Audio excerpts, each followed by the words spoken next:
The heat in the laundromat had gone off sometime around midnight, and Opal Whitmer sat in the orange plastic chair by the window with her coat buttoned to the chin and her hands folded in her lap, the way her mother had taught her to fold them in church 60 years ago. And she watched the snow come down over the empty parking lot of Marion, Indiana, and she did the arithmetic again. She was 71 years old. She had $283 in a checking account at First Community Bank. By the end of this story, I'm also going to share something special with those of you who stick around to the end, something that can help you in your personal life. But first, let's get back to.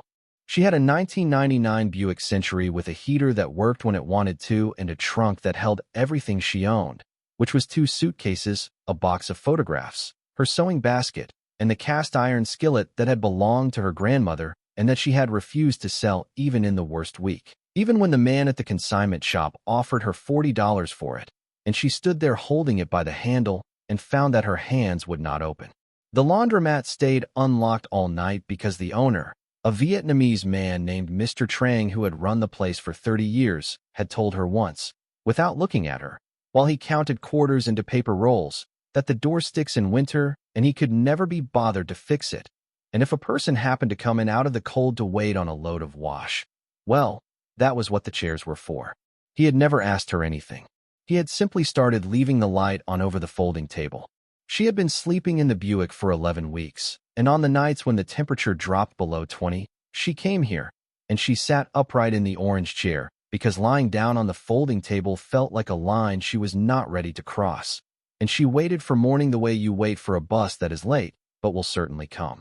That night she had a newspaper. She had taken it from the recycling bin behind the Kroger, a habit she had developed without ever deciding to develop it, because a newspaper gave her hands something to do and gave her face something to look at. And a woman alone at 2 in the morning who is reading a newspaper is a woman waiting on laundry, and a woman alone at 2 in the morning who is staring at the wall is a problem someone might feel obligated to solve. She read the obituaries first. She always read the obituaries first, not out of morbidness, but out of a kind of fellowship, because the people in the obituaries had finished, and she had not, and reading their names felt like standing at the back of a room where something had been completed. Then she read the county news. Then, on page 11, between an advertisement for a hearing aid clinic and a notice about the closure of the Route 9 bridge, she found the legal notices, set in type so small it seemed designed to go unread, and in the third column, under sheriff sales and bank dispositions, she read the words that would divide her life into everything that came before that night and everything that came after, though she did not know it then, and would not know it for some time. Notice of public auction.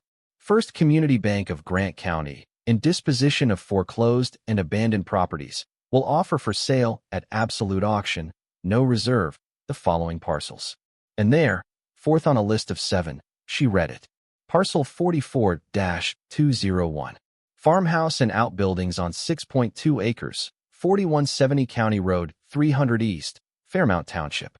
Structure uninhabitable. Water damage. Sold as is, where is, no warranty expressed or implied. Minimum opening bid $250. She read it twice.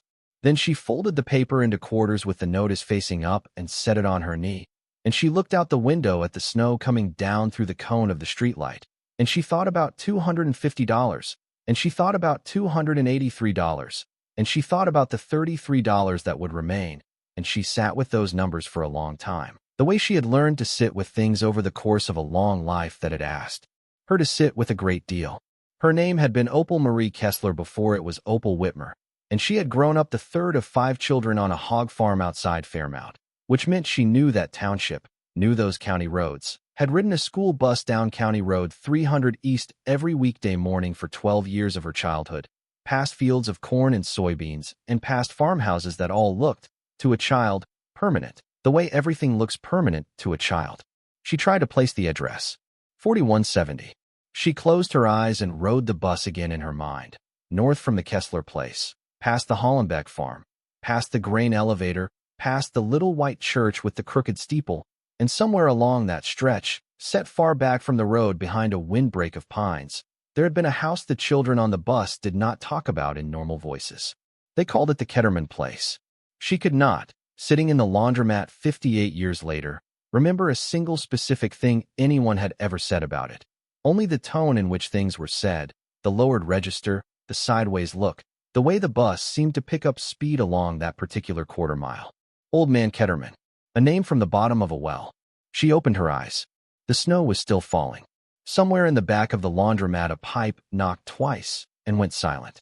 The auction was in 9 days, at 10 in the morning, on the steps of the county administration building, and Opal Whitmer, who had $283 and a Buick and a cast-iron skillet, sat very still in the orange plastic chair and understood, with the calm that had frightened people her whole life because they mistook it for slowness, that she was going to be there. It is worth saying plainly how she had come to the orange chair, because none of it was dramatic and all of it was ordinary, and the ordinariness is the point. Nobody had stolen from her. Nobody had defrauded her. There had been no fire, no flood, no villain. There had been, instead, the slow, patient machinery of American misfortune, which does not need villains because it has interest rates. Her husband, Gene Whitmer, had died 4 years earlier, in the spring, of a heart that had been failing so gradually that neither of them had called it failing. They had called it slowing down. They had called it getting older. And then one morning he sat down on the edge of the bed to put on his socks and did not finish putting them on. 46 years of marriage ended between the first sock and the second, and Opal had knelt on the bedroom floor of their little house on Sycamore Street, holding his hand while the ambulance came. And the ambulance had cost $1,100, and that was the first bill, and she had paid it, and she had thought, not knowing what was coming, that it would be the worst of them. Gene had been a machinist at the RCA plant for 31 years, and when the plant closed in the 90s, he had done what men of his kind did, which was find other work without complaint and without ever again finding work that came with a pension worth the name. He had carried a small life insurance policy through the union, and the union had gone through 2 mergers and a bankruptcy. And when Opal filed the claim, she learned that the policy had lapsed in a restructuring 14 years earlier, and that a letter had supposedly been sent, and perhaps it had arrived in one of those envelopes that look like advertising and go in the trash unopened. Because who among us opens everything? The house on Sycamore Street had a mortgage on it, which surprised people when she told them, because people assume a couple in their 70s owns their home outright. But in 2009, when their son Russell had needed help, they had refinanced, and the help had gone to Russell, and Russell's business had failed anyway, and the mortgage had remained, patient as winter. She held on for 3 years. She wants that known, or she would want it known if she were the sort of woman who explained herself, which she is not, so it will be said for her. She held on for 3 years. She sold Gene's truck and his tools, and she cleaned houses for younger women who called her sweetheart, and she took in sewing, hemming prom dresses, and letting out the waistbands of men who were doing better than she was, and she cut her pills in half, the ones for her blood pressure, because a bottle that lasted 30 days could be made to last 60, and she ate a great deal of oatmeal, and she was not once, in all of it, sorry for herself, because self-pity was a luxury item, and she had stopped buying luxury items. The bank took the house in October. The young man who came to the door to post the notice could not look at her, and she had felt, absurdly, that she should comfort him, and had stopped herself only because she had nothing to comfort him with. Russell lived in Fort Wayne with his second wife, Dina, in a house with a 3-car garage, and when Opal called to tell him, there had been a silence on the line, and then Russell had said, in the voice of a man reviewing a spreadsheet, that this was really bad timing, Mom, because they had just put in the pool, and things were tight, and Dina's mother was already staying with them part of the year, and you know how that goes. Opal had said she understood. She had not asked for anything. That was the detail she returned to later, on the bad nights, the fact that she had not actually asked for anything. She had only called to tell him, and he had heard the telling as an asking and had refused it before it was made, and something in her had closed then, not loudly, not in anger, just the way a door closes in a house where someone is sleeping, with care, with a hand flat against the wood, all the way until the latch clicks. Her daughter-in-law had gotten on the phone at the end and said, brightly, that Opal should really look into the senior apartments over by the hospital. They were supposed to be very nice, and there was a waiting list, but honestly the waiting list moved faster than people said. The waiting list was 4 years long. Opal had put her name on it anyway, because you put your name on lists, and she had moved what would fit into the Buick and given the rest to the church rummage sale. And the women at the church had been kind, and their kindness had edges on it. and she had smelled on herself, for the first time in her life, the particular invisible smell that people detect on the unlucky, the smell that makes them stand a half step further away, as if bad luck were a thing that could be caught, and perhaps, they are right, perhaps it can. So that was the road to the orange chair. 11 weeks. She kept herself clean at the truck stop showers on Route 9, for dollars, and she kept her hair pinned, and she pressed her blouses on the folding table at Mr. Trang's with an iron she kept in the trunk, because there was a version of this that ended with her shuffling and muttering, and she had seen that version in the parking lots of this town, and she would not be it. Standards were free. Standards were the last property that could not be foreclosed on. On the 9th day, she woke in the Buick before dawn with her breath hanging in the air above her face, and she drove to the truck stop and paid her $4, and she put on the gray wool suit she had bought for Jean's funeral and had kept, because you keep the funeral suit. Everyone knows the funeral suit is kept, and she pinned her hair and put on the small pearl earrings that were glass, not pearl, and had been her mother's, and she looked at herself in the steamed mirror and said, out loud, to nobody, the way she had begun to allow herself to do. Well then. The county administration building was limestone and self-importance, and the auction was held on the front steps in a cold that made the auctioneer's breath visible, and there were perhaps 40 people there. And Opal knew within 90 seconds of arriving which ones were the professionals. There were 4 of them, men between 35 and 60 in good boots and bad coats. Men who bought foreclosures the way other people bought groceries, and they stood together without standing together, each holding a manila folder and a paper cup of coffee, and they glanced at her once, cataloged her as nothing, and never looked at her again. The first 3 parcels went fast. A duplex on the south side of Marion went for $19,000. A vacant lot went for $3,200. A house near the college went for $41,000 to a man who bid with his eyebrows. And then the auctioneer, a heavy-set man with a clipboard and a voice like gravel in a coffee can, read out parcel 44-201, Farmhouse and Outbuildings, 6.2 acres, Fairmount Township. And then he paused, and he looked at the crowd over the top of his glasses, and he said, in a voice that had dropped its professional music entirely, folks, I'm obligated to read you the addendum on this one. He read it. The structure had been vacant since 1968. The basement was flooded and had been flooded for years, standing water of unknown depth. The floors on the first story were buckled and considered unsafe. The well was collapsed, the septic unknown, the roof compromised on the north side. The county had twice condemned outbuildings on the parcel. There was a lien history so tangled that the bank had spent, the auctioneer said. And here he permitted himself the only editorial comment of the morning. More money on lawyers untangling the title than they will make selling it. And the land, someone in the crowd said, what about the land? 6 acres is 6 acres. And the auctioneer looked down at his clipboard and said that the parcel was bisected by a drainage easement and a wetland designation from the 80s that prevented subdivision, row cropping on 5 of the 6 acres, and any new construction outside the existing footprint, and a man near the front, one of the professionals, laughed once, a short dry sound like a stick breaking, and said, so it's a swamp with a haunted house on it. And several people laughed, and the auctioneer said, sold as. Where is, opening bid $250. Do I hear $250? Nobody bid. The auctioneer said it again, $250. Folks, that's the reserve. That's the floor. Somebody take this off the bank's books. And the 4 professionals studied their coffee, because the professionals had all done the same arithmetic, which was that a property you cannot farm, cannot subdivide, cannot build on, and cannot insure is not a property at all. It is a liability with a mailbox, and it would cost $60,000 to demolish the structures and remediate the well. And the land underneath would be worth perhaps 12. And there are no haunted houses, but there are certainly cursed balance sheets, and every man in good boots on those steps could see this one glowing in the dark. And Opal Whitmer raised her hand. She did not wave it. She raised it the way you raise your hand in a schoolroom when you know the answer and have known it for some time and have been waiting, out of politeness, for the others to have their chance. The auctioneer looked at her. The whole cold morning looked at her. A small woman in a gray funeral suit and glass pearls, standing at the edge of the crowd with her hand up, and the auctioneer said, I have $250 from the lady. Do I hear $300?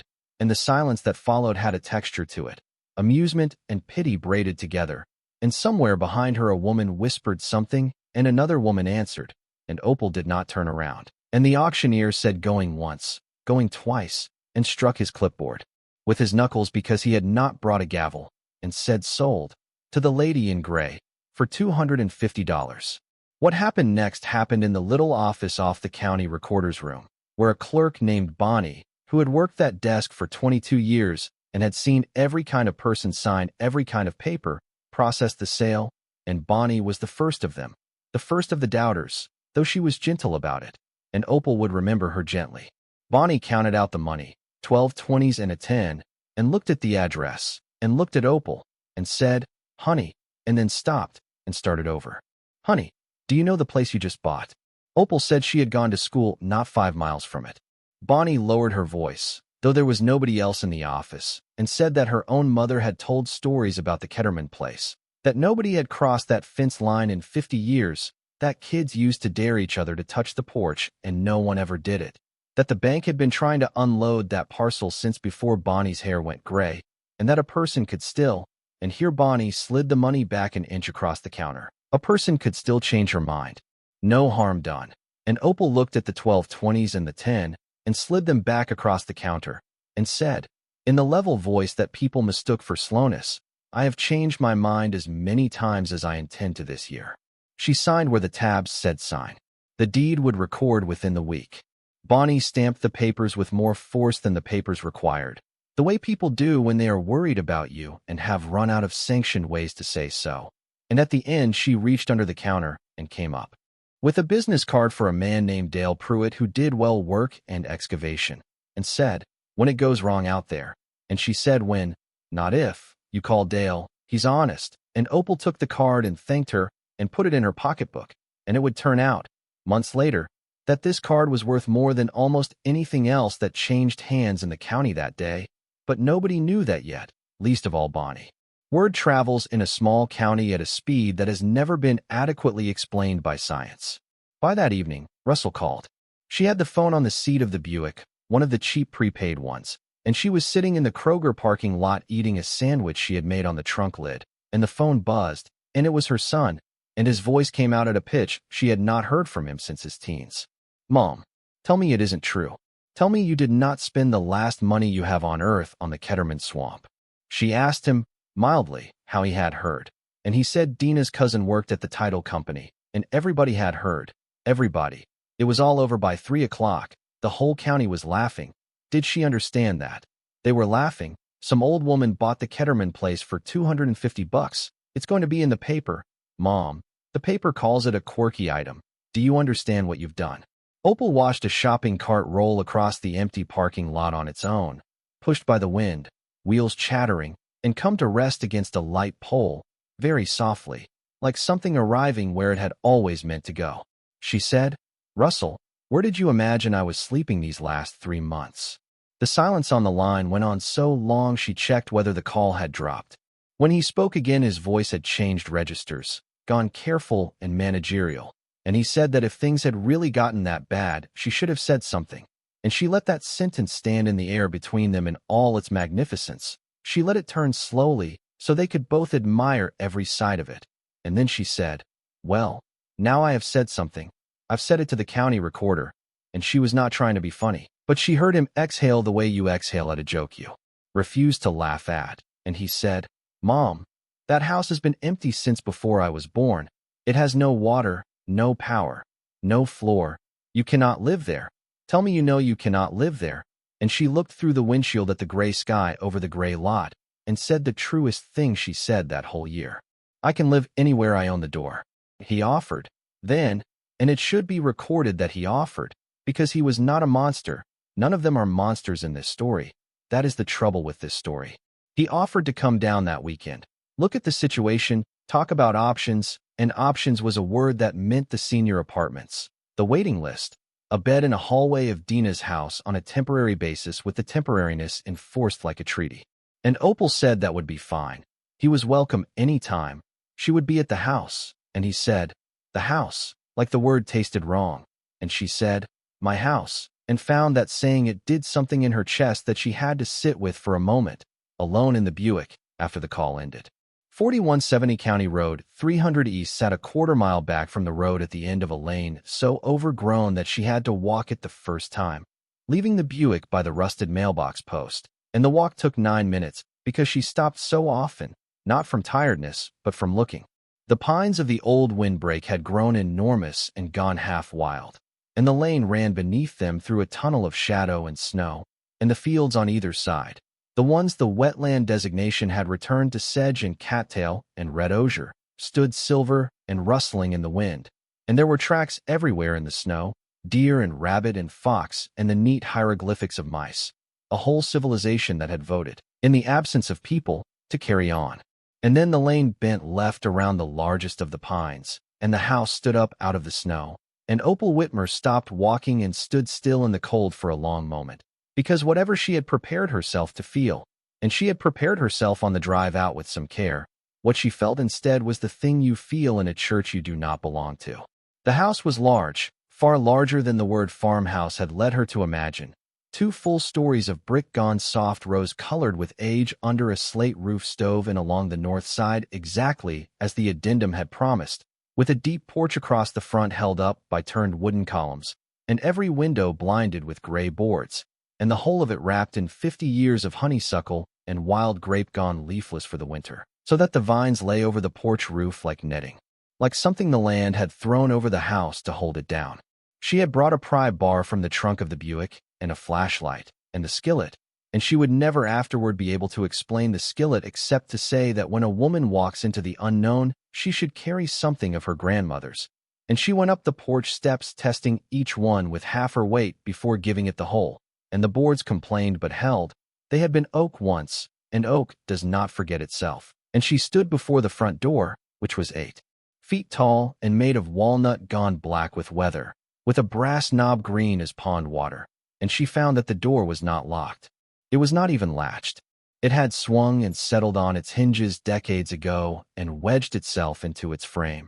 And she put her shoulder against it, all 126 pounds of her, and on the third push it gave with a sound like the house clearing its throat, and the cold air of the interior came out to meet her, and it smelled of plaster dust and mouse and old wood, and underneath all of that, faint but distinct, of something she stood a moment identifying and then identified.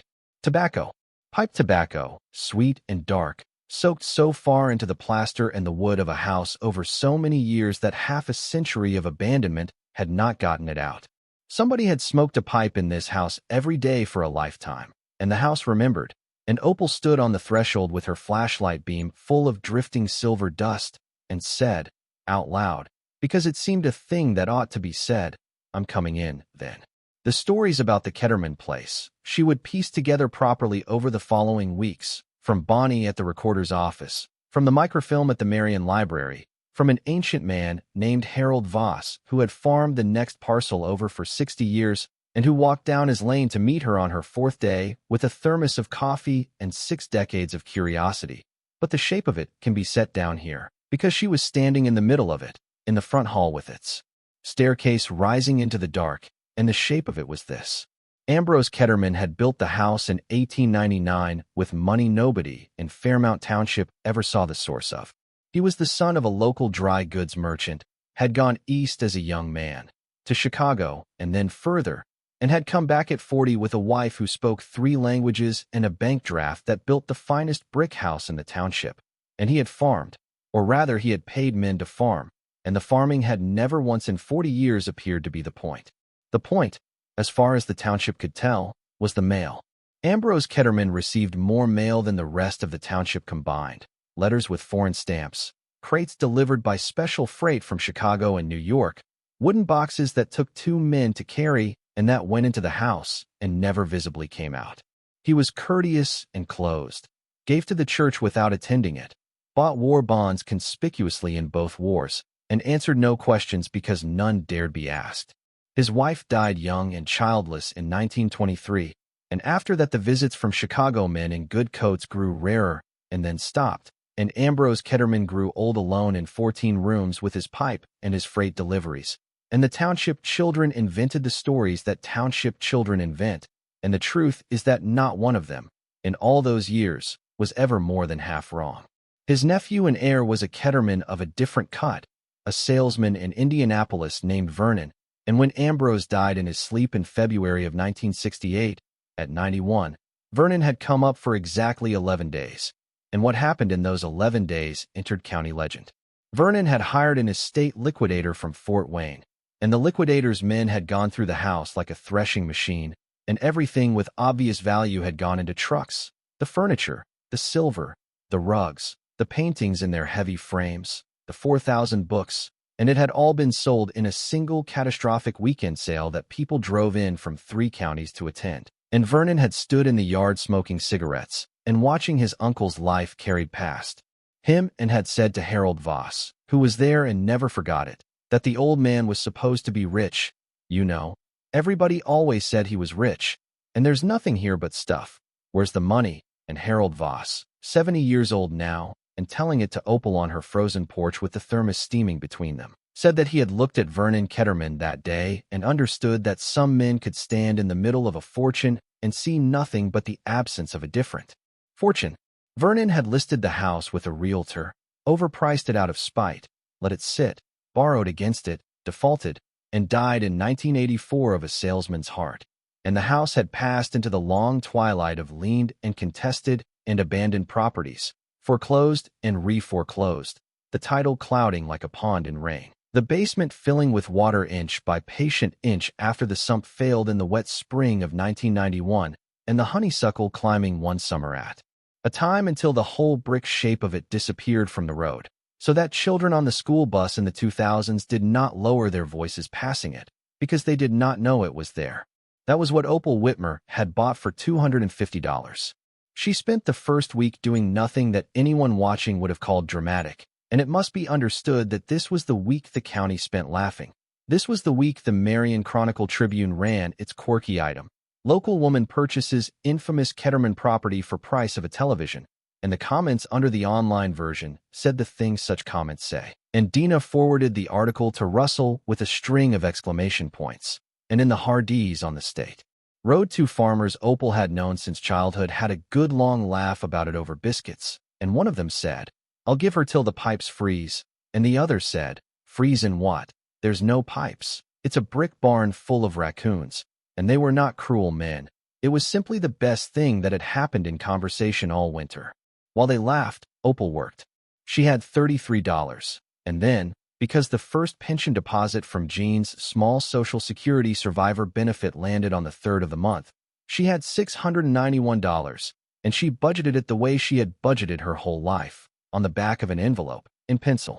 She bought a carbon monoxide detector, a case of water, 2 kerosene heaters and kerosene, a padlock and hasp for the front door, rubber boots, work gloves, a shovel, and $40 of groceries chosen by calories per dollar. And she moved out of the Buick and into the southeast parlor of the Ketterman house, the one room on the ground floor where the ceiling was sound and the floor did not give, and she swept it, and washed the one window she unboarded, and set up the folding cot from the church rummage sale, and hung her funeral suit on a nail, and set her grandmother's skillet on the kerosene heater. And the first night, she lay on the cot listening to the house tick and settle in the cold.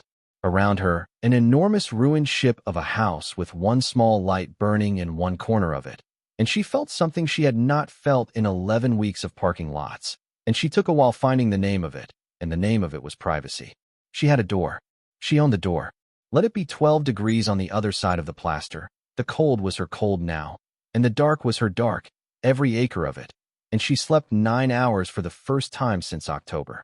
Russell came on the second Saturday, and he brought Dina, which told Opal everything about the purpose of the visit before either of them was out of the car, because Russell alone was a son, and Russell with Dina was a delegation.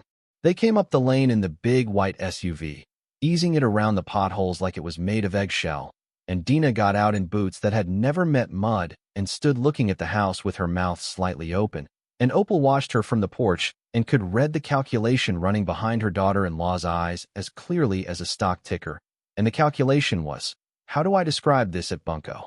Russell stood at the bottom of the porch steps and looked up at his mother, and to his credit, and it will be one of the few things entered to his credit for a while, the first thing he said was not about the house at all. He said, "You look better, Mom." And she did. 2 weeks of hard work and 9 hours sleep, and a door of her own had done what it does.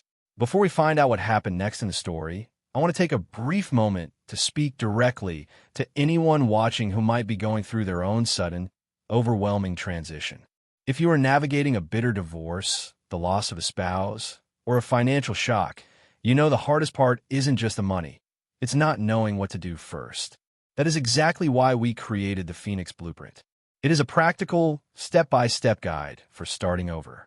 It doesn't have fluffy affirmations or vision boards. It is a tactical survival manual. It gives you the exact checklist for the first 48 hours, including the one rule you must follow. Do not make any decision you cannot reverse. It includes the Found Money worksheet, showing you exactly how to check state databases because 1 in 7 Americans actually has unclaimed money waiting for them right now. It even gives you word-for-word boundary scripts to use when family members pressure you for money or try to make decisions for you. You can get the entire guide right now for just $17. If you're watching on your TV, just pull out your phone, open your camera, and scan the QR code on the screen right now. If you're on a computer or phone, click the top link in the description. You don't have to figure this out alone. Now, let's get back to the story. Then the credit ran out, and the tour began, and the visit became what it had driven 90 minutes to be. Dina walked through the downstairs with her arms crossed, as if the house might brush against her, saying, "Oh my Lord," under her breath at intervals, at the water stains, at the boarded windows, at the cot and the nail where the funeral suit hung. And in the kitchen, she turned in a slow circle and said, "Opal, honey, I'm going to say what nobody is saying. This is how those hoarder shows start." And Russell said, Dina, in the tone of a man tapping a brake he has no intention of fully pressing. In the winter kitchen, Russell stamped his heel twice on the proud oak floor, and the dense, dead sound of it went up through Opal like a struck bell, and he noticed nothing, because he was not listening to the floor, he was performing an inspection, and he said, "Floor's solid enough in here anyway," and moved on. And Opal stood a moment looking at the boards under her son's footprints and said nothing at all. They ended up in the southeast parlor, the 3 of them, on the cot and the 2 lawn chairs, and Russell laid it out. And it was not unkind, and it was not stupid. That was the hardest part. Listening to a case against your life made competently by someone who loved you at his own convenience. He had spoken to a realtor friend. Even as a teardown, with the easements, she would be lucky to see $15,000, but $15,000 was $15,000, and there was an efficiency unit open in a complex near them in Fort Wayne for $80 a month, and between the survivor benefit and what he and Dina could contribute, and here Dina's face did a small involuntary thing at the word contribute. It could work, it was dignified, it was safe, it was near family. He used the word winterized. He used the word realistic. He used the phrase "at your age" 4 times. And the 4th time, Opal stopped hearing the rest of the sentences the words came in, because she was watching the light from the one clean window move on the floor, and she was thinking that in 71 years no one had ever once asked her what she wanted. They had only ever presented her with what remained. When he finished, she let the quiet sit a moment, out of respect for the effort, and then she said, "Russell, when you were 9 years old you built a raft out of fence boards and 2 oil drums, and you sank in Deer Creek up to your armpits in April, and your father wanted to tan you. And I told him no. I told him a boy who will build the raft is worth 10 who will stand on the bank, and I have stood on the bank my whole life since, honey, and I am done standing on it, and I am not asking your permission. I am 71. I own 6 acres and a brick house and a skillet, and you may visit me in it, or you may not." Dina said, "Well, I never," in the doorway. Russell looked at his mother for a long moment, and something moved behind his face that had not moved in years, some sediment shifting. And what he said was, "The raft floated for 10 feet. And Opal said, "It floated." And that was the end of the argument, though not, for a long time yet, the end of the doubt. They left before dark. From the porch, she watched the white SUV pick its way down the lane, brake lights flaring at every pothole, and at the road it paused a beat longer than traffic required, as if the car itself were looking back, and then it turned south and was gone behind the pines. And Opal Whitmer went back inside her house and bolted her door and stood in the hall listening, out of new habit, to the enormous patient silence overhead, all those dark rooms holding their one secret like a breath, and she said, to the empty staircase, "Don't you worry, we'll get to you," and went to heat her supper. The days found a rhythm quickly, because Opal was a woman who manufactured rhythm the way other people manufacture worry.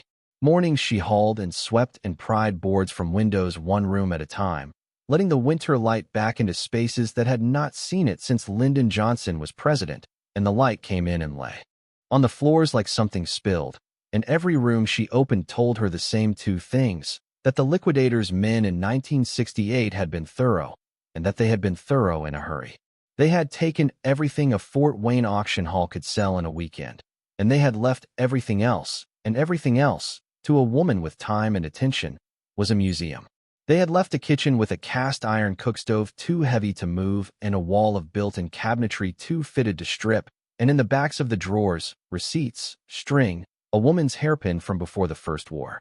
They had left, in the room that had been Ambrose Ketterman's study, the empty shelves of what had been 4,000 books, floor to ceiling on 3 walls, walnut, and a desk with its drawers pulled out and overturned on the floor, and scattered under the desk where they had been swept off and judged worthless in the great threshing, papers, freight receipts, customs declarations, some in French, some in German, dated between 1905 and 1952. Correspondence in a small, precise hand on heavy paper gone the color of weak tea. Opal did not read German or French, but she could read dates and she could read numbers, and she gathered every scrap into a wooden crate with a patience that would have looked, to anyone watching through the one clean window, like an old woman tidying trash, and was in fact the first systematic act of what came after. In the afternoons, Harold Voss came down his lane and up hers, most days, with the thermos, and they sat on the porch bundled like 2 parcels awaiting collection, and Harold talked. He was 82 and made of jerky and scripture, and he had decided within one visit that Opal Whitmer was the most sensible thing to happen to that township in his lifetime, and he told her so, and told her everything else too. It was Harold who told her about the freight crates that went in and never came out. It was Harold who told her that in 1942, when the county scrap drives came through begging iron off every farm for the war, Ambrose Ketterman had donated a sum of money that made the paper instead, and men had wondered even then, in wartime, what a man had to be protecting to find it easier to give cash than let strangers poke around his sheds. And it was Harold, on the 9th or 10th afternoon, the thermos nearly empty, the light going long and orange through the pines, who lowered his voice, though the nearest living soul was a red-tailed hawk, and said the thing Opal wrote down that evening on the back of her budget envelope, word for word, so as not to lose the way he said it. My father dug Ambrose Ketterman's wife's grave in 23, Harold said, and he helped lay the drainage tile on that west field in 26, and my father said till the day he died that there was something wrong with the arithmetic of that house. Opal asked him what that meant, the arithmetic. Harold worked his jaw a while. He said, my father tiled 100 farms. He said a man learns a farm from underneath doing that work, like a doctor learns you from the inside. And he said the Ketterman place had a cistern that was not where a cistern ought to be and was bigger than any cistern needed to be, and that when he asked about it, Ambrose Ketterman paid him for the whole job in cash the next morning, 2 weeks early, and hired a Chicago outfit to finish the tile. And no local man ever did earthwork on that parcel again. 40 years my father chewed on that, Harold said. Wrong-shaped cistern. Chicago men with shovels. He looked out at the snow going blue in the dusk. I always figured the old man was buried out there with whatever it was, he said, but they buried him in town. I watched them do it, so. He shrugged and put the cap on the thermos and said what he always said in place of goodbye, which was, well, the cows won't milk themselves, despite that he had not kept cows in 11 years. That night Opal did not sleep 9 hours. She lay on the cot in the southeast parlor with the kerosene heater purring and the crate of papers beside her and the flashlight, and she went through the freight receipts again, and this time she was not tidying. She was looking, and what she found, once she was looking, was the arithmetic Harold's father had smelled underground 100 years ago. The receipts recorded weights. Crates in from New York, from Montreal, from a forwarding agent in Geneva, weights marked in pounds, and in the study of a man whose books and furniture and silver had all been carted away and sold and accounted for in a liquidator's catalog that still existed on microfilm at the library. There were receipts here for 11 tons of inbound freight that the 1968 sale had never touched, because the 1968 sale, she had checked the catalog twice, had sold 4 rooms. of furniture for 1,000 books, and the ordinary silver of a well-off farm household. And none of it, not all of it together, weighed 11 tons, and none of it had come from Geneva. She sat up on the cot. The house ticked around her in the cold, 14 rooms of dark standing over her one small light. And Opal Whitmer, 71 years old, $250 landowner, held a customs declaration from 1938 in both hands and looked at the floor. Because that was the other thing, the thing she had noticed on the second day and set aside in the sensible part of her mind where things wait until they are ready, the thing about the floors. The auction addendum had said the first-story floors were buckled and unsafe, and so they were, in the north rooms, where the stove and roof had let 50 winters down into the joists. But the floor of the center hall, and the floor of the study, and the floor of the big back room the old maps called the winter kitchen, those floors were not buckled. Those floors were proud. They stood a full 2 inches higher than the floors of the rooms around them, with little beveled thresholds at every doorway easing the step up, so tidy and so intentional that the eye read them as design and moved on. She had moved on the second day. She was not moving on now. She got up in her coat and boots and took the flashlight into the winter kitchen, and she stood in the middle of that proud floor, oak, quarter sawn, laid tight as a deck, and she remembered something from 60 years ago, from her father's hog barn, of all the things to remember. Her father thumping a wall with his knuckle to find the stud, and telling her, of farm talks, Opie, everything hollow says so, you just have to knock. Opal Whitmer knelt down on the floor of Ambrose Ketterman's winter kitchen, in the cold, in the dark, at 11:40 at night, in the 10th week of her 72nd year, and she knocked. And the floor did not say hollow. The floor said something else, something she had no word for yet, a sound so short and dense and dead that her knuckles stung. The sound a knock makes when there is no air underneath it to carry an echo, no crawl space, no cellar, nothing but mass. And she knelt there with her breath standing in the flashlight beam and her heart going in her ears, and she thought, with a calm that surprised even her, well then, tomorrow I'll have this floor up.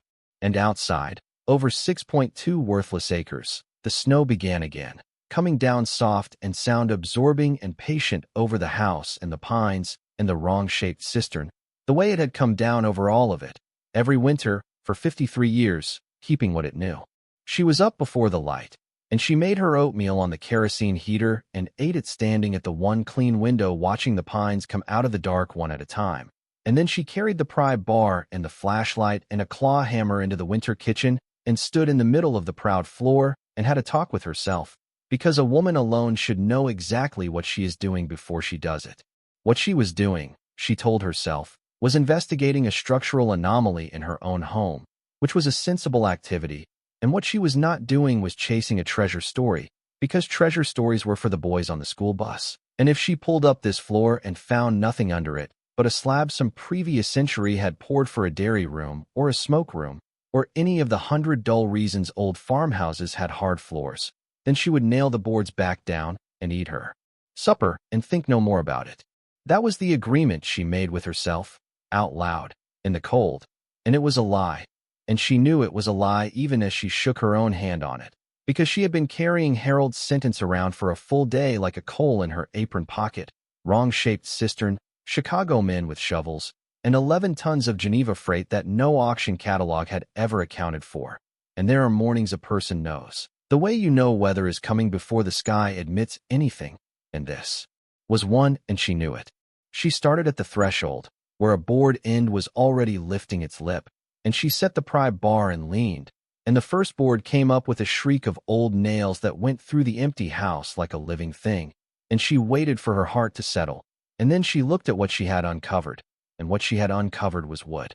A second floor beneath the first, not subfloor, not the rough plank a builder hides under his finished work, but another full-laid floor of oak, older, darker, and she stood a moment turning that over, a floor laid over a floor, and then she kept pulling, and it took her most of the morning to open a patch the size of a kitchen table, and by then she understood the first layer of what Ambrose Ketterman had done, and understanding it made the back of her neck prickle, because the old dark floor beneath was the original floor of the winter kitchen, and it had been raised. Someone had taken up the original oak, laid new sleepers over whatever was below, put the original floor back down on top of them, so that any eye that ever saw exposed boards would see wood, honest ware, nothing new. And then, years later by the look of the ware, laid the second finished floor over the whole business, and beveled the thresholds, and let time do the rest. 2 floors, 2 lids on 1 pot. A man does not build that for a smokeroom. She ate a cold biscuit sitting on the edge of her excavation with her feet hanging into it like a girl on a dock, and then she went back to work on the old dark floor beneath. And these boards fought her. They had been screwed, not nailed, screwed down with brass and the slots filled with wax and dirt, so they read as plugs. And she cleaned each slot with a hairpin, her mother's hairpin from the kitchen drawer, of all the tools in Indiana, and backed the screws out one by one with a stubby driver.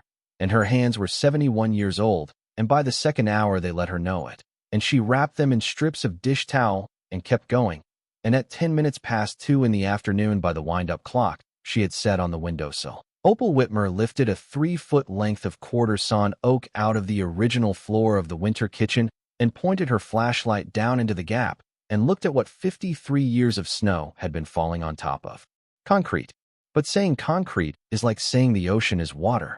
The beam moved over a surface that was not a farmer's slab, not the gray pitted pour of a barn floor, but something smooth and dense and faintly sheened, like the inside of a bank, poured so flat that the dust lying on it lay evenly, like snow on a frozen pond, and set into it, directly below where she knelt, so squarely centered under the room that the centering itself was a message, was a plate of brass about the size of a hymnal, green with age, with 2 lines of engraving on it, and she lay down flat on her stomach on the floor of her house with her arm and the flashlight down in the gap, cleaning the plate with her thumb, and read it.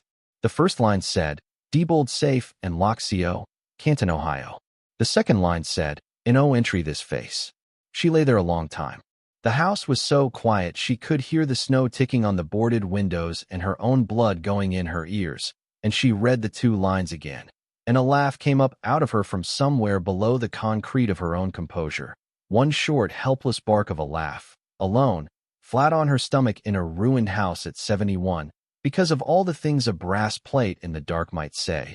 This one had chosen to be polite.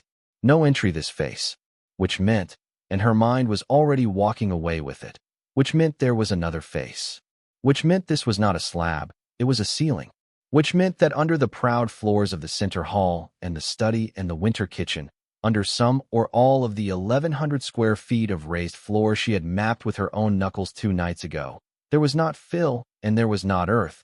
There was a room, a poured and plated room, built by a company that built vaults for banks, in the middle of a farmhouse in Fairmount Township, Indiana, and no one alive knew it was there except one widow with a hairpin and $31.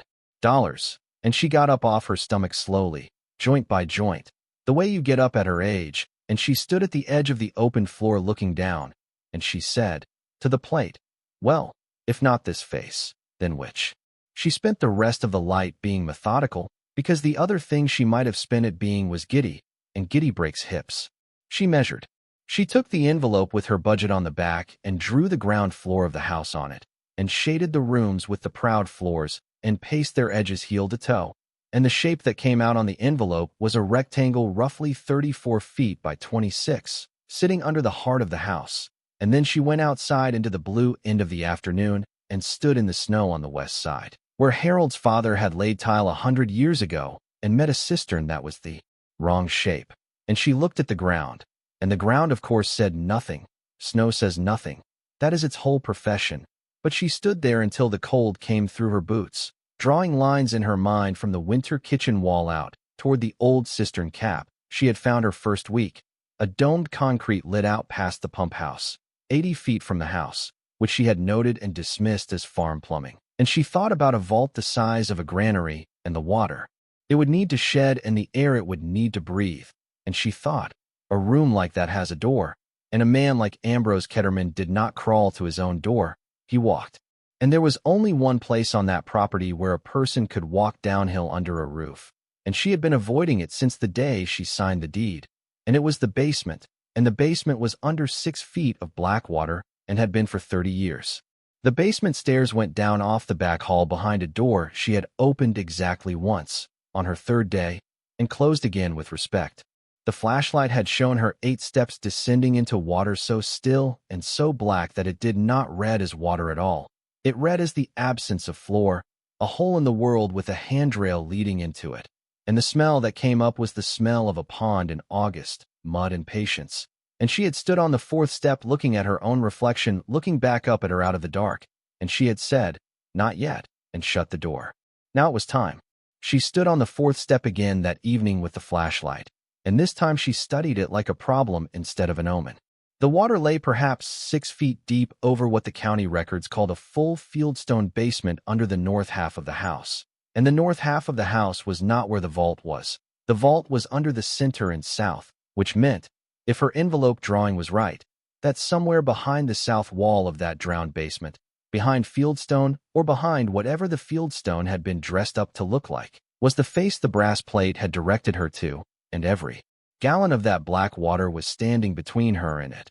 And there were, she did arithmetic on the step, the way other women might have prayed, something like 40,000 gallons of it. You do not bail 40,000 gallons with a stockpot. In the morning she drove to Marion and used the pay phone outside the Kroger, because her prepaid minutes were an asset to be husband. And she took out of her pocketbook the card Bonnie at the recorder's office had slid across the counter. Dale Pruitt, Wells, septic, excavation, no job too odd.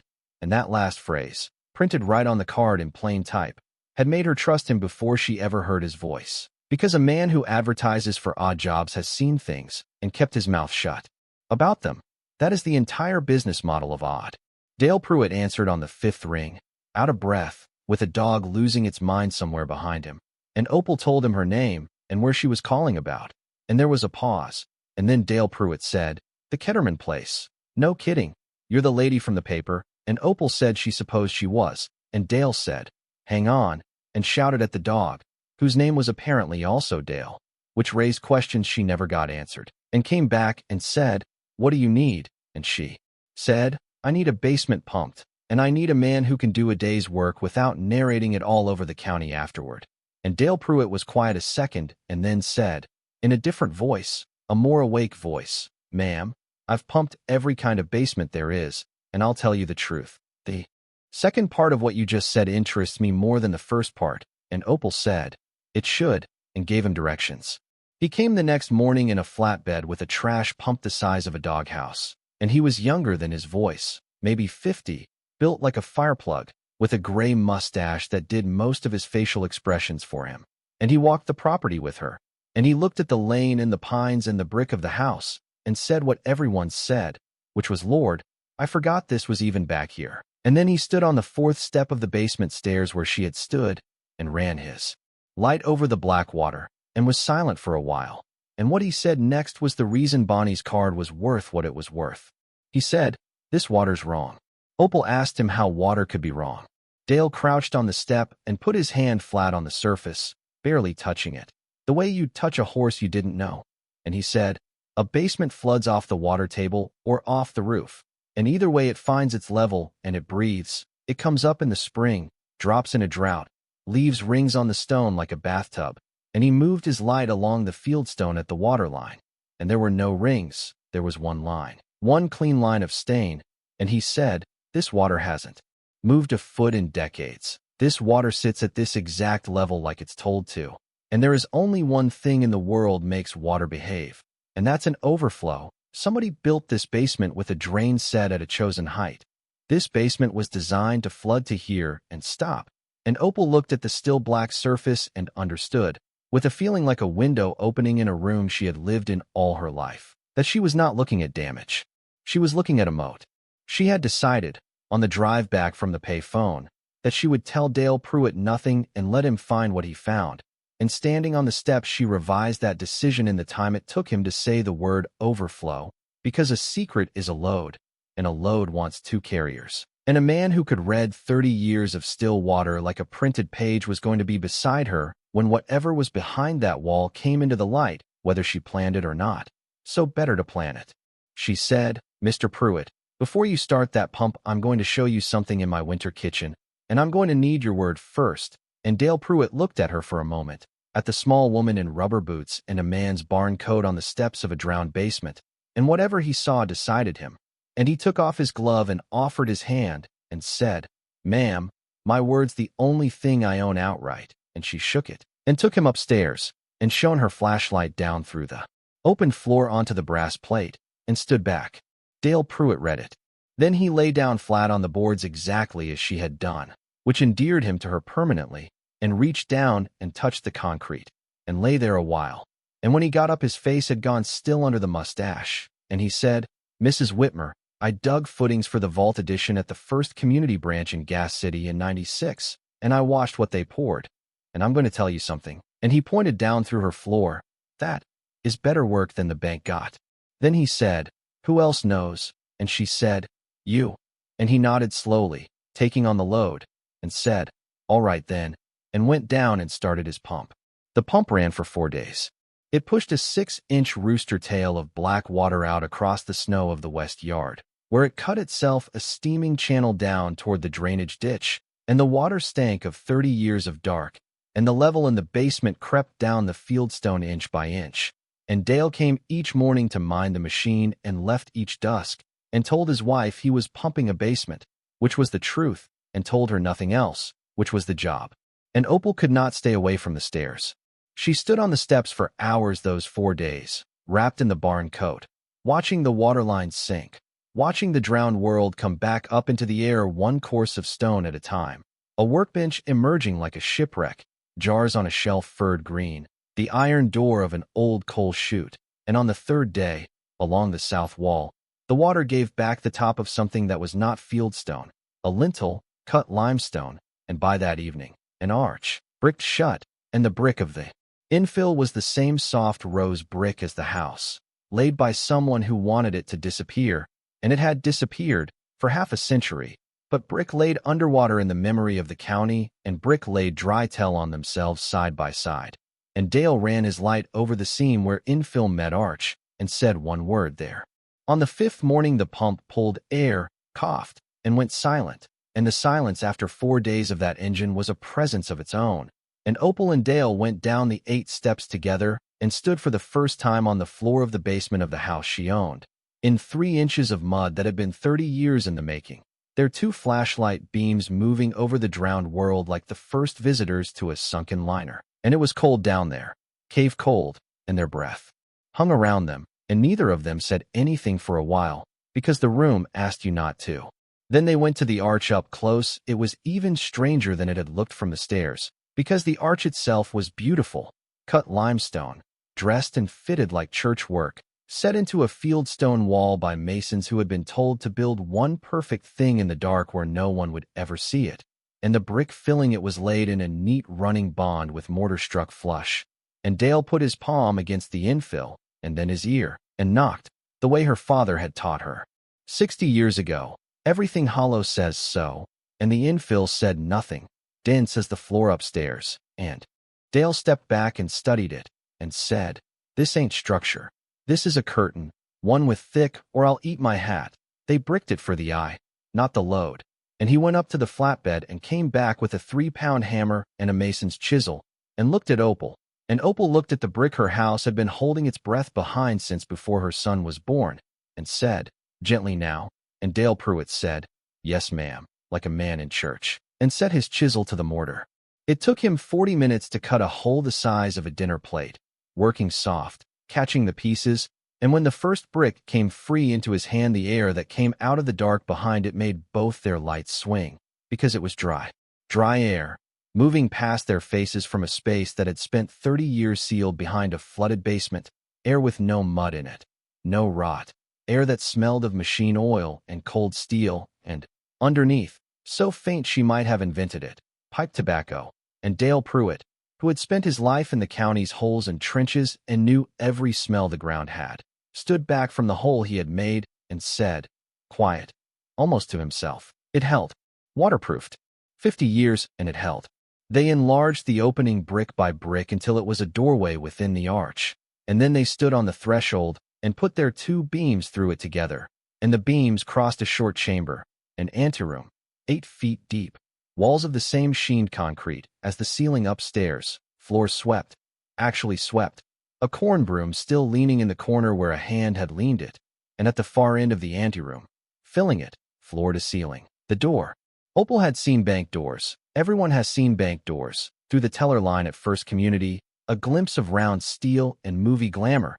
And this was not that. This was older and plainer and worse. A rectangular slab of riveted steel painted the gray-green of a battleship, taller than Dale and wider than the both of them. With a wheel in the center like the helm of a ship, and offset from the wheel, a black dial the size of a saucer with 100 silver graduations, and above the dial, on a small brass plate, the twin of the one upstairs, the maker's name again, and below the dial. And this was the thing that undid her composure at last. This was where her knees finally let her know what her mind had been holding off. Below the dial there was a hook, a plain steel hook, and hanging on the hook was a leather tobacco pouch gone stiff with age, and a pipe. He had stood here. That was what the pipe did. It collapsed 50 years into a single fact. An old man had stood on this swept floor where she was standing, in the light of a lantern or a bare bulb, and worked that dial. And while the tumblers fell, he had filled his pipe, the way another man hums. And at some point in some year he had hung the pipe on the hook meaning to come back, and had not come back, and the pump had failed, or had been made to fail, and the water had risen to its instructed level and stood sentry over his door for half a century, waiting for someone. The water would have no reason to stop. Dale Pruitt did not touch the wheel. She noticed that, and never forgot it, that this man stood 3 feet from what was, by then, obviously the strangest and largest thing either of their lives had brushed against. And he put his hands in his jacket pockets like a boy at a museum. And he said, "That's a combination lock, Mrs. Whitmer, 1920s, 30s maybe, 3-wheel, possibly 4, and I want to be real clear about my skills. I can dig you a pond, and pull you a pump and knock you a hole in a brick curtain, but I cannot open that. And the men who can are called safe crackers when they're bad and certified safe technicians when they're good, and either kind is going to want to know what's behind a Diebold vault door in a farmhouse." And then he stopped and looked at her sideways under the mustache and said the other thing, the thing they had both been not saying for 5 days. "Unless you can find the combination.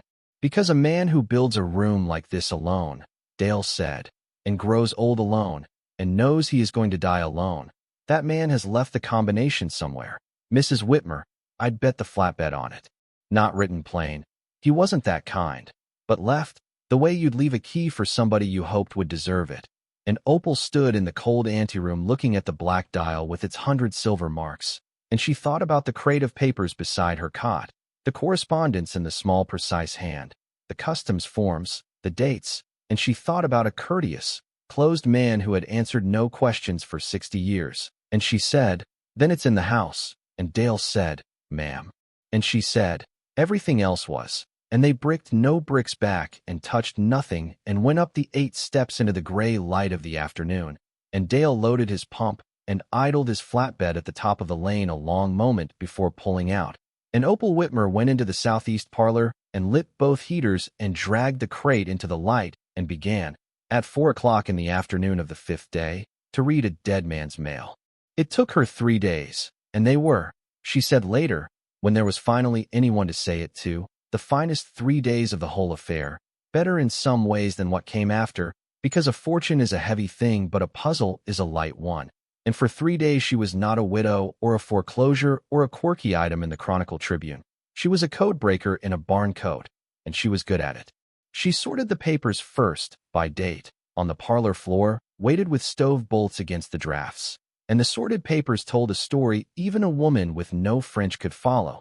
Because money is its own language, and Opal had kept books for the farm as a girl and for Jean all their lives. From 1905 to 1929, inbound freight, steady, modest, Chicago and New York. Then, 1930, 31, 32, 33, the bank years, the panic years, and the freight went from a trickle to a river, crate after crate, and the correspondence in the small precise hand grew terse, and certain phrases recurred in English among the German, received in good order, the usual terms, tell no one of the arrangement, and one letter from March of 1933. The very month the banks of the United States closed their doors, and the president told the country. The only thing it had to fear was fear itself. One letter said only this: "Ambrose, they are shutting it all down. Everything is coming to you. God keep you honest. H. V.B." And after the war the river slowed, and after 1952 it stopped, and the letters stopped, and the last item in the whole crate that was not a bill or a seed catalog was a lawyer's envelope from Chicago dated 1957 containing a single page which said that the estate of the last of the undersigned having been settled, and no heirs of the body surviving any signatory. All interests in the arrangement of 1912 devolved without condition upon the custodian, and someone, Ambrose, had written one word in pencil in the margin, and the word was alone. So then she knew what he had been, more or less, and it was stranger and sadder and more ordinary than any story the school bus ever told. He had been a vault, not a robber baron, not a bootlegger, not a spy, a vault, the human kind, a man of such tested and freakish trustworthiness that a circle of Chicago men who had watched the panic of 1907 eat their friends had made an arrangement, and the arrangement was a farmhouse in Indiana that no one would ever look at twice, with a room under it that Diebold built and Chicago masons buried, where fortunes could sleep outside the reach of banks and markets and wives and sons, and the men had died, one by one, over 40 years, and their heirs had died or had never been, and the arrangement, by its own iron terms, had devolved upon the custodian, and the custodian had gone on farming and smoking his pipe and answering no questions, because who could he tell? And what would telling do but bring the world up his lane? And he had grown old sitting on top of a lake of other men's gold that had become his own and had never, as far as any record showed, spent a dollar of it. And Opal sat back against the cot amid the sorted papers and looked at the little heaters glowing and said, out loud, to Ambrose Ketterman, "You poor faithful son of a gun." But none of it was a combination. She went at it every way she knew. She tried dates against the dial in her head. His birth year, the wife's death year, the house's year. She stood in the drowned basement twice a day with the papers in a satchel, trying triples of numbers with cold fingers. 1899, 1923, and the dial spun smooth as cream, and the wheel did not move. And by the second evening she had begun to be afraid in a small way, not of failure, but of the certified safe technician and everything that would ride up the lane behind him. And it was in that small fear, on the third evening, that she finally did what she ought to have done first, and thought not like a puzzle, but like a person. He was alone. He knew he would die alone. He was leaving it to no one he had ever met, to whoever proved patient enough and worthy enough to get to the door, some stranger of the future. And you do not leave a stranger a number. Numbers die with their meanings. You leave a stranger instructions. In the one place a courteous, closed, church-giving man of his generation could trust any decent finder of his house to eventually look. The liquidator's men had left the books they could not sell. She had found them her first week, in the bottom of the built-in cupboard in the study, a stack of the unsellable, a farm ledger, a seed manual, and a big black family Bible, spine broken, cover scuffed, and she had opened the Bible once, seen the register page with its 2 entries. Ambrose married 1908. Cecilia died 1923, and closed it with the tenderness you owe such pages, and moved on. Now she sat on the study floor with it under the flashlight and went through it leaf by leaf, and she found it at 10:30 at night. Not written. He was never going to write it, but marked, in the Psalms, 3 verses over 2 pages, each with a single hard pencil line in the margin, the strokes gone silver with age, and no other mark in 1100 pages, and the verses were the 91st Psalm, verse 1, and the 62nd Psalm, verse 6, and the 27th Psalm, verse 5. And Opal Whitmer read them in order. He that dwelleth in the secret place, he only is my rock, he shall hide me. And she sat very still, and then she laughed for the second time in that house, softly, at the sheer schoolteacher orderliness of the man, because it was not a cipher at all. It was an address, secret place, rock, hide me. It was the door itself introduced in Scripture, and the numbers were sitting in the margins plain as house numbers, 91, 62, 27. She did not sleep. She sat up with the Bible on her knees until the window went gray, because a thing 50 years in the keeping deserved to be met by daylight and not by a flashlight. And at 7 in the morning, in the barn coat, with the numbers copied onto the budget envelope, and the envelope buttoned into her breast pocket like an heirloom, she went down the 8 steps and through the arch, and stood before the door. And she took the stiff old pipe off its hook and held it a moment in her 2 hands and set it gently back, and she said, I found your note, Mr. Ketterman, and she put her fingers on the dial. 4 times right to 91. 3 times left to 62. 2 times right to 27. She had read the little instruction plate a dozen times by then. She could have recited it to a congregation, and she turned the dial back slow towards 0 and felt, through her fingertips, deep in the steel, a small clean click like a bone setting. And she took the wheel in both hands and leaned, and the wheel turned. And somewhere inside the slab a machinery of rods and cams that had been waiting since before men walked on the moon drew back its bolts one after another. Thunk, thunk, thunk, like great knuckles cracking. And the door of Ambrose Ketterman's secret place swung out toward her on hinges that did not even sigh. Perfectly balanced, a 5-ton door moving to the pressure of an old woman's hands, and the dry, dark air of 50 sealed years rolled out over her.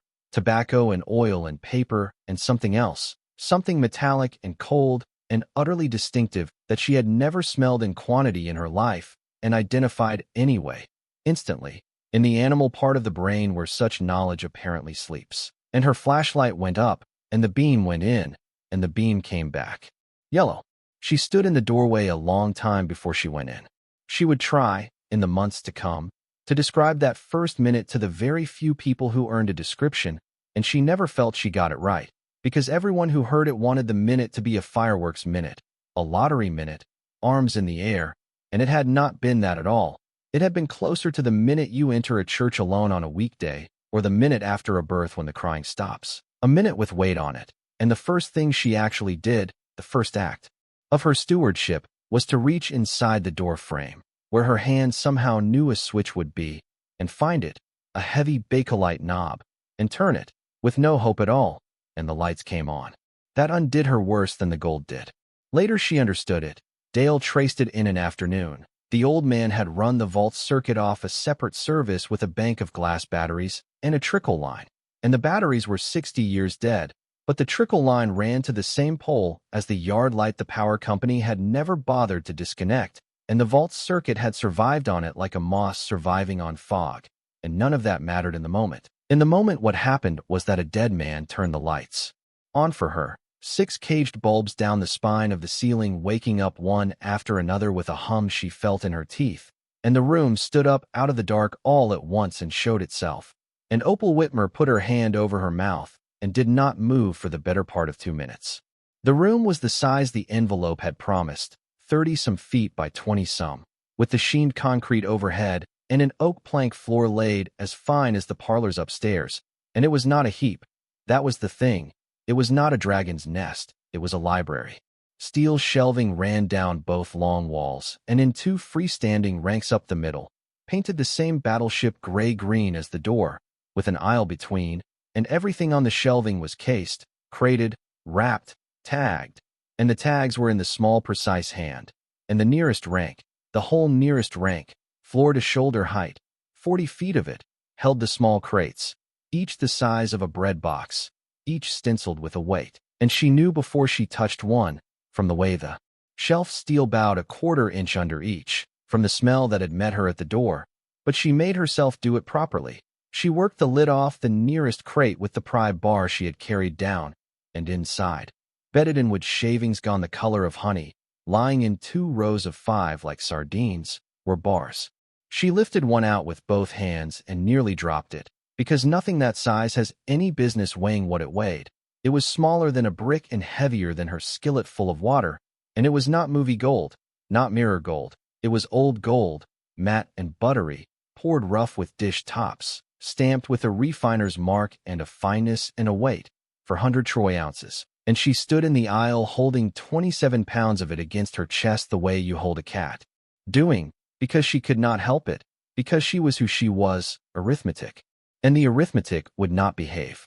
She set the bar back in its shavings like a sleeping thing and walked the rank counting crates instead, and stopped counting at 60 because her knees had gone strange, and there were more than 60, and that was one rank, and she made herself walk on, down the aisle, past the second rank, which held ammunition boxes, hundreds of them, olive drab steel with hinged lids, and she opened one at random, and it was full to the hinge line with gold coins and paper rolls, double eagles, St. Gaudens. Striding through her flashlight beam with her torch and her branch, roll after roll, uncirculated, frost still on the eagle's wings. Coins that had gone into the dark in 1933 when the government called the gold in, and some men, evidently, had declined the call, and there were rows of these boxes, and then the far wall, and the far wall was cabinetry, proper cabinetry, walnut, built by whoever built the study shelves upstairs, 100 flat drawers with brass pulls and card labels, and she opened drawers for half an hour like a woman in a dream, and the drawers held the rest of the arrangement, the parts of fortunes that are not heavy. Stock certificates in wax paper, whole drawers of them, names she knew and names nobody knew anymore. Bearer bonds with their coupon sheets attached, gorgeous engraved things like oversized currency. 3 drawers of stamps in glassine sleeves, annotated in French. A drawer of loose stones, folded into papers the way pharmacists fold powders, that she opened, looked into by flashlight, saw fire in, and closed, and did not open again that day, because there is a limit. A long drawer, felt-lined, of watches and cigarette cases and women's rings, each tagged with a name and a date, deposits, personal effects, some. Man's mother's ring sleeping in Indiana since Coolidge. And at the end of the aisle, under the last caged bulb, facing the door the way a captain's chair faces the sea, a plain oak desk with a swivel chair, and on the desk, squared to its edges, dusted, tinted, waiting, 3 things. A green glass ashtray, clean. A ledger, bound in red morocco, 2 inches thick, its spine lettered in gilt by hand. Arrangement, 1912. And an envelope, cream, gone tea-colored at the edges, propped against the ledger where no eye entering the room could miss it. And on the envelope, in the small precise hand, larger than usual, as if raising its voice just slightly across the years, 5 words. To the one who came. She sat down in a dead man's chair, in the electric light he had left burning for her, in a room holding what she could not yet number, but already knew was more money than the county, than the state, maybe than anything she had a category for, and none of it, not 1 yellow ounce of it, pulled at her half as hard as the envelope, and she wiped her hands on the barn coat, and she was surprised to find her face was wet, had apparently been wet for some while, and she picked it up, and it was heavy, many pages, and she worked the flap loose with her mother's hairpin, and she read the first line, and the first line said, "If you are reading this, then the water is gone, and you are patient, and you are alone, and so was I, and we are already acquainted, you and I, better than most of the living ever get." And upstairs, and far away, over 6.2 worthless acres of sedge and snow, the gray afternoon went about its business, and Harold Voss's chimney smoked away to the north, and the school bus went by out on County Road 300 East full of children who did not lower their voices, and no living soul in the state of Indiana knew that down under the heart of the Ketterman place, in a room the size of a granary, a 71-year-old woman with $31 to her name sat reading. A letter 53 years old, with $430 million standing patient around her in the dark green shelves, though she did not know that number yet.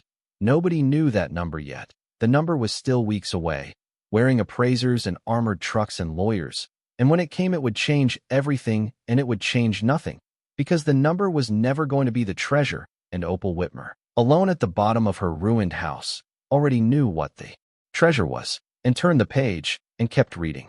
The letter ran to 14 pages, and she read it through twice sitting at the desk and a third time that night on her cot with both heaters going, and pieces of it entered her permanently, word for word, the way scripture enters some people, so that months later she could recite them without looking, standing in offices in Indianapolis in front of men in beautiful suits, and did.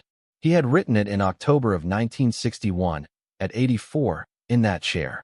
He explained the arrangement in 2 unhurried pages, the same story her 3 days of sorting had assembled, the 1912 compact among 11 Chicago men, the panic behind them and the distrust in front of them, the farmhouse chosen precisely for the ridicule of it, and the room built over 2 winters by crews brought in on the night trains and boarded in the barn and paid, he wrote, enough to purchase their forgetting several times over. He listed the 11 names, and against each name a date of death, entered later in different inks as the years took them one by one, the way a man crosses off a calendar, and after the last name, in the ink of the letter itself, he had written, and then the accounts fell silent, and the mail fell silent, and I was left holding a stopped clock. He wrote about Cecilia. Half a page only, and it was the half page that Opal read the third time and the 10th time and could never get through unwet. He wrote that his wife had known everything, had been the only one who ever knew, that she used to bring her mending down and sit in the electric light while he did the quarterly counts because she said the room was the warmest in Indiana in January and the coolest in July, and that after she died, he had gone on doing the counts to an empty chair for 35 years, and that a man could do worse with a life, he supposed, but he was no longer certain how. He wrote, "I was faithful to men who are dust, over sums that fed no one. I do not ask you to admire it. I ask you to do better with it than I found the courage to do." And then, for 6 pages, the letter became an instruction manual, and this was where the schoolteacher orderliness of the man rose to something close to prophecy, because Ambrose Ketterman, dead since 1968, had anticipated nearly everything that the next months would throw at her. He told her the ledger was the sword and the shield, that every deposit in the room was entered, dated, sourced, and receipted, that the arrangement had been drawn by a Chicago firm as a lawful private custodianship, and the devolution papers of 1957 were in the 3rd drawer of the desk with the seals still on them, and that whoever owned the house owned the contents. He had made sure of it, had paid to make sure of it, and that she should trust no one who suggested otherwise and expect many to suggest otherwise. He told her the gold called in by the government in 1933 had been deposited before the order and never repatriated, and that the law on such gold had teeth in his day, and that she should hire counsel before she moved one bar, counsel from out of state, paid by the hour, old, because old lawyers, he wrote, have already been offered every bribe and are tired of the taste. He told her which of the paper would have died, that the bonds of railroads and the certificates of companies gone to dust were wallpaper now. He knew it even then, but that the stamps were to be handled like eggs and shown only to the auction houses of New York, and that the coins, and here the small hand pressed harder into the page, the coins in the steel boxes were never circulated and never surrendered, and there were, he wrote, men in his own day who would have emptied their banks for a single one of certain years in those rolls, and he could not imagine what the long patience of time had done to such prices, and Opal, who by then had spent an hour with a borrowed library book on numismatics, could begin to, and it made her lightheaded, so she stopped. And on the last page he stopped instructing, and the hand grew larger and slower, an old man writing at the end of his strength, and he wrote, "I have left the light switch where your hand will find it, and the floor swept, and my pipe on its hook, so that you will know this room was never a hole where a miser hid from the world. It was where a faithful man waited for it. Whoever you are, however you came, you were a long time coming, and I am glad it is you. It was always going to be you. The dead have very few certainties, but we have that one. Sign the ledger." There is a line. She had gone down that night with the flashlight, before bed, unable not to, and opened the red Morocco ledger to the final written page, and there, under the last quarterly count, dated October 1961, under the totals in the small precise hand, was a ruled line, and over the line, in pencil, faint, waiting, one word, custodian. And Opal Whitmer stood in the electric light with the pencil stub from her budget envelope, and thought about her father's hog barn and jean socks and the orange chair and the laundromat and the raft that floated 10 feet, and she signed her name, and the signing of it shook more out of her than the gold had. And then she closed the ledger and squared it to the desk edge the way he kept it, and turned off his light, and went up to her cot. And in the morning she stood at the top of the lane and flagged down Dale Pruitt's flatbed, and said, "Mr. Pruitt, you'd better come see what your pump found." And I'd bring Harold, and that afternoon the 3 of them stood together in the doorway of the arrangement, the well man, the neighbor, and the custodian, the entire population of the secret, 3 people and a ledger, and Harold Voss looked down that lit aisle for a long time with his cap in his hands, and what he finally said was, "My father knew. 60 years he knew there was something under here." And Dale said, "What in the name of everything do we do now?" And Opal said, "Now we do it right," and none of them, standing in the warm, dry electric light of the best-kept secret in Indiana, had any idea that they had, at that moment, 11 days left before the world found out. She did it the way the letter said, and the letter, it would turn out, had been right about everything except how fast the world moves now, which was the one thing a man who died in 1968 could not have been expected to know.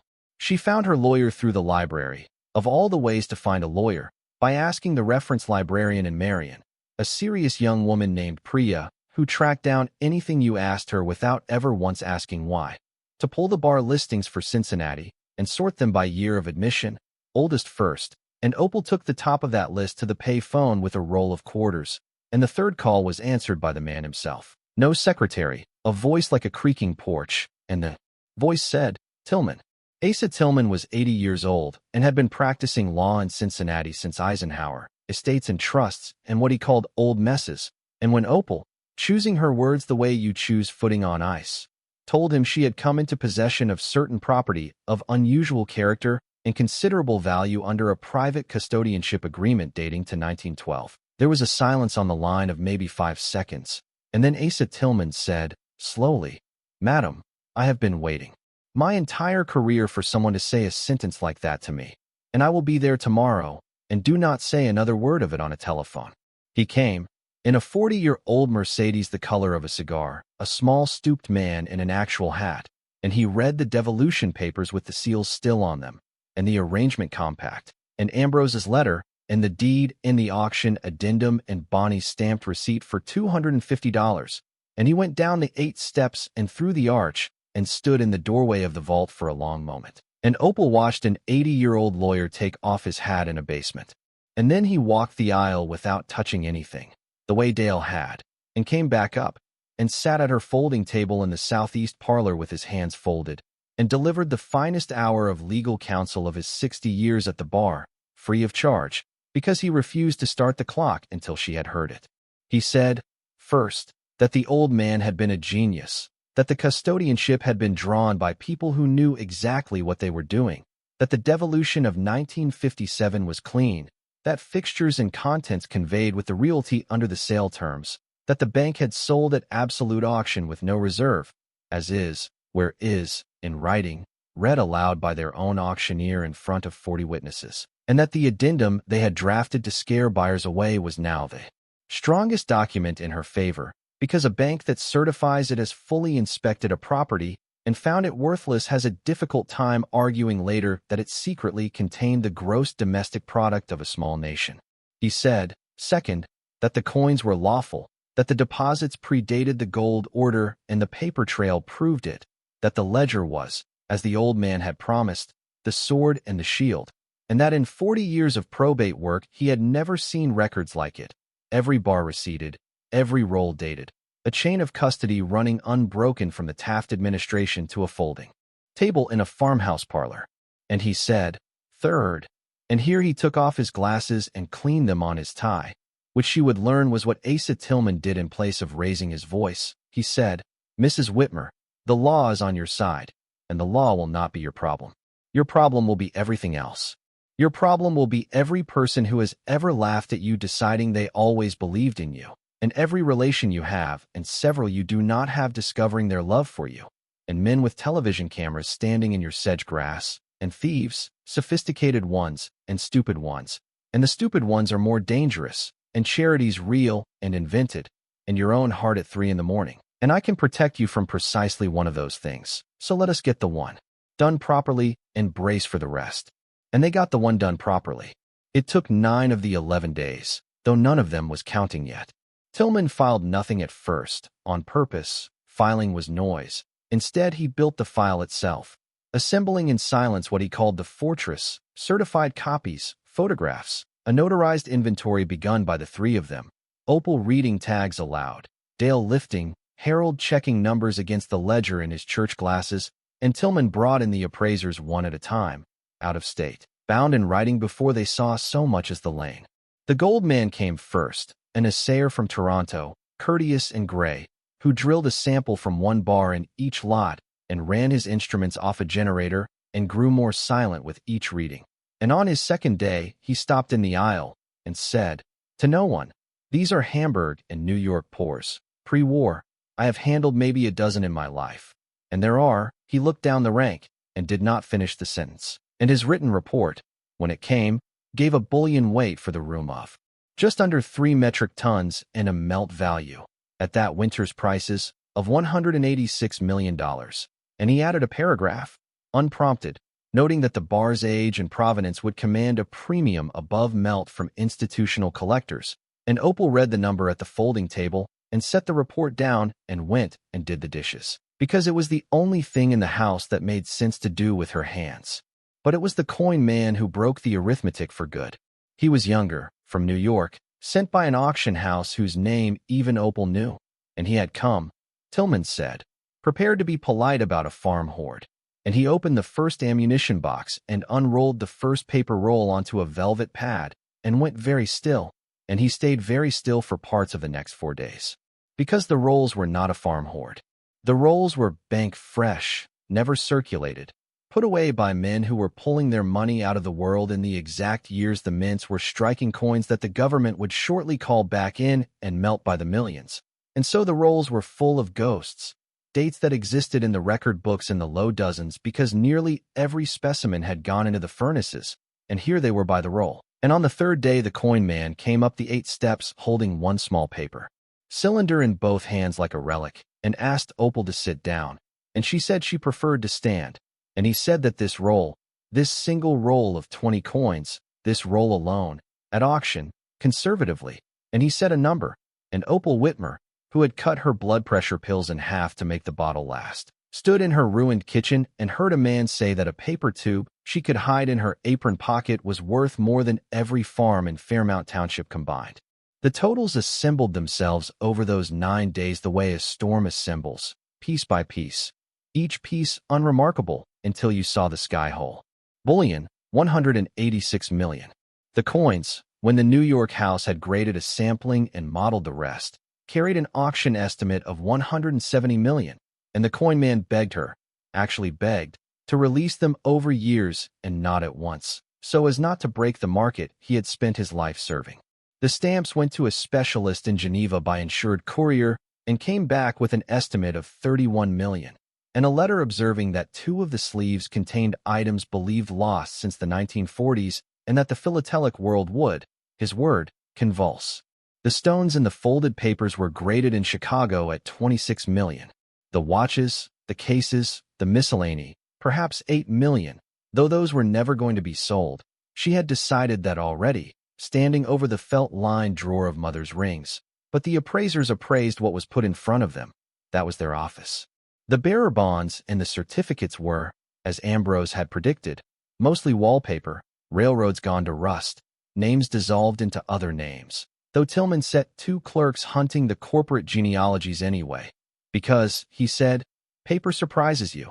And it did, eventually, to the tune of $9 million more from 3 certificates whose issuers had never quite died, only changed clothes for a century. $430 million. Asa Tillman wrote the number at the bottom of a yellow legal pad at her folding table on the 9th day, in pencil, and turned the pad around so it faced her, and the 3 of them, Tillman and Dale and Harold, watched Opal Whitmer read it, and she looked at it for a long time, and what she finally said entered the private legend of everyone in the room, because what she said was, well, and then she got up and put the kettle on, and Harold Voss laughed until he had to sit down. On the 10th day, Tillman filed. There was no avoiding it. Clear title to contents of that magnitude wanted a declaratory judgment. Insurance wanted filings. The armored transport wanted filings. The vault of the Federal Reserve Branch in Chicago, where the bullion was bound, wanted filings stacked on filings. And a filing is a public record. And a public record in Grant County crossed the desk of the title company where Dina's cousin worked, and Dina's cousin read the property description twice, and the inventory attachment once, and was on her phone before the courthouse clock finished striking noon. 11 days. That was the whole of the grace the modern world allowed, and Opal never resented it. She said later that 53 years of secret was enough for any house, and it was time, but nobody who saw the 12th day ever forgot it. It began with the Chronicle Tribune, which had run the quirky item and now ran, above the fold, in type usually reserved for wars, fortune found at Ketterman Farm, and by 8 that morning the lane was full, and by noon County Road 300 East was parked solid for a mile in both directions, television vans from Indianapolis with their masks up like a besieging army, then vans from Chicago, then, by the second day. Crews speaking languages Harold Voss could not place, all of them. Standing in the snow at the new steel gate Dale Pruitt had hung across the lane on the 11th day, because Dale had understood before anyone what was coming, and had welded it himself, and would not take $1 for it. The security company Tillman hired arrived the same afternoon as the first armored convoy, and the two facts together turned the Ketterman place into the strangest sight the township had witnessed since the night trains of 1912, floodlights among the pines, men with earpieces walking the fence line where Fox tracks had been, and up the lane, one after another through that week.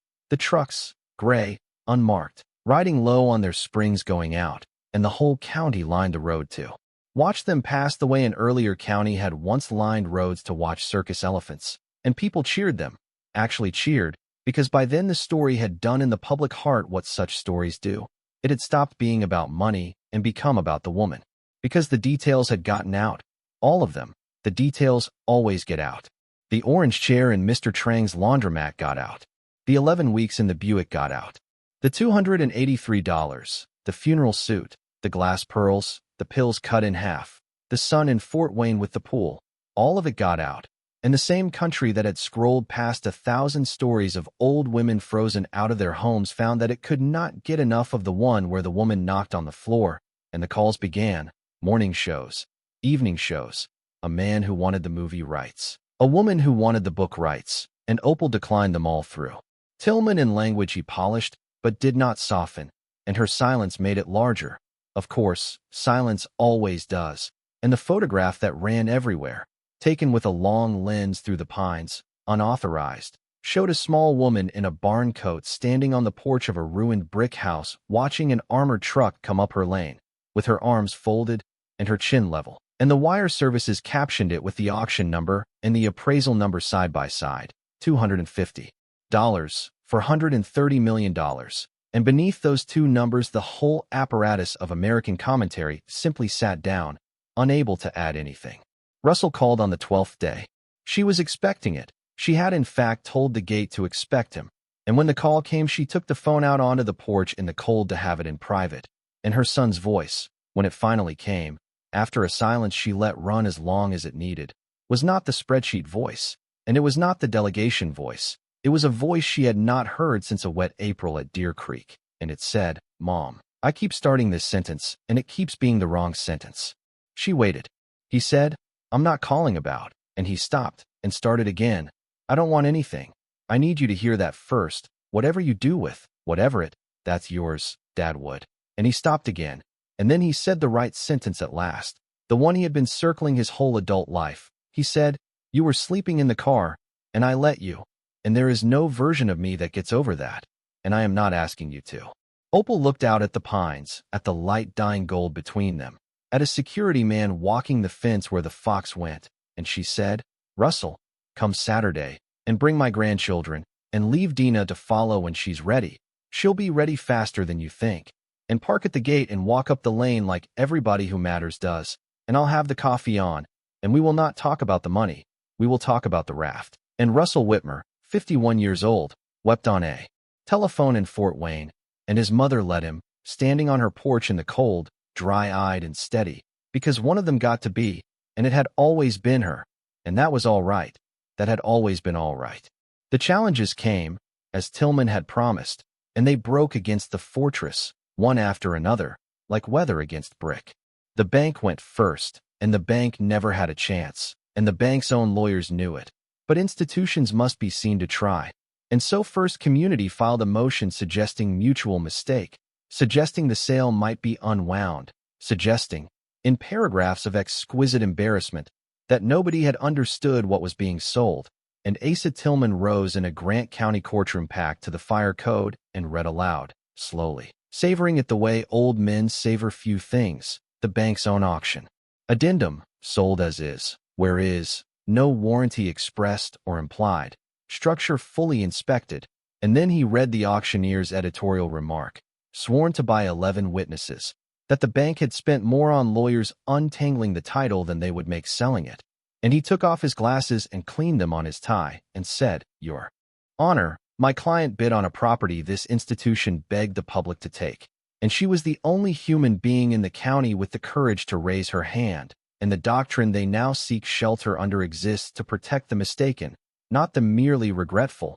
And the judge, who had grown up 8 miles from the Ketterman place and had ridden that same school bus a generation after Opal, ruled from the bench. And the bank did not appeal, because the bank's marketing department had by then explained to the bank's legal department what the country would do to a bank scene clawing a farmhouse back from that particular widow. Vernon Ketterman's grandson went second. He came out of Florida with a lawyer in a shiny suit and a theory that the vault contents had never been Ambrose's to convey, that they were held in trust for depositors' heirs, of whom he claimed somehow to be foremost. And this one Opal took personally on Ambrose's behalf, because it was Vernon's line doing again what Vernon had done, standing in the middle of one inheritance demanding a different one. And the theory died in a single hearing, killed by the ledger and the sealed devolution. Papers of 1957, which recited in the cold, perfect prose of dead Chicago lawyers that no heirs of the body of any signatory survived, and killed debtor by the awkward fact, which Tillman entered into the record without visible pleasure, though Opal knew him by then, that Vernon had personally signed the estate inventory in 1968 certifying that he had received all assets of Ambrose Ketterman known or discoverable, and had sold the house rather than keep it, and a man who sells the goose retains no title to eggs he never believed in. And the grandson went back to Florida, and the shiny lawyer sent Tillman, weeks later, a short note of professional admiration, which Tillman framed. And then there were the smaller reckonings, the ones no courts saw, the ones that mattered more. The 2 farmers from the Hardys came to the gate one morning in February, the same 2, and stood there turning their caps in their hands until the security man called the house. And Opal walked down the lane to them herself, and the taller one, whom she had known since he was a boy stealing melons from her father, said, "Opal, we said some things over biscuits. I expect you heard. Everybody hears everything." And she said, "You said you'd give me till the pipes froze." And he looked at his boots and said, "That's the one." And she looked at the 2 of them, old men now, red-faced in the cold with their caps in their hands, and she said, "Well, Emmett, there were no pipes, so I never froze. And by the way, I am putting water and power up that lane in the spring, and the crew will need somewhere to buy eggs and bacon in quantity." And I told them the best table in the township was 2 particular fools at the Hardys. And both old men laughed the helpless laughter of the forgiven, and one of them wiped his eyes with his cap, allegedly because of the wind. Bonnie at the recorder's office got a letter, hand-delivered by Tillman, informing her that the Grant County Scholarship Fund newly endowed in the name of her office's 22 years of kindness to the public would be administered by a board of which she was, if willing, the first trustee, and Bonnie, who had slid $250 back across a counter to save a stranger from herself, sat down at that counter and cried in front of a line of people, none of whom minded, several of whom joined her. Mr. Trang was harder, because Mr. Trang wanted nothing, and said so, in the fewest words on record, and so Opal did not offer him anything.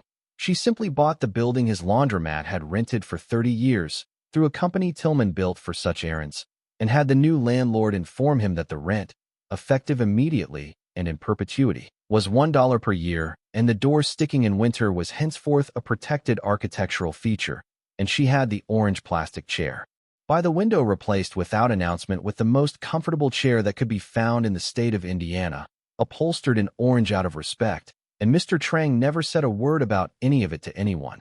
But that spring a small hand-lettered sign appeared in the laundromat window that said, "Open all night. Everyone welcome. Waiting is free," and it is there yet.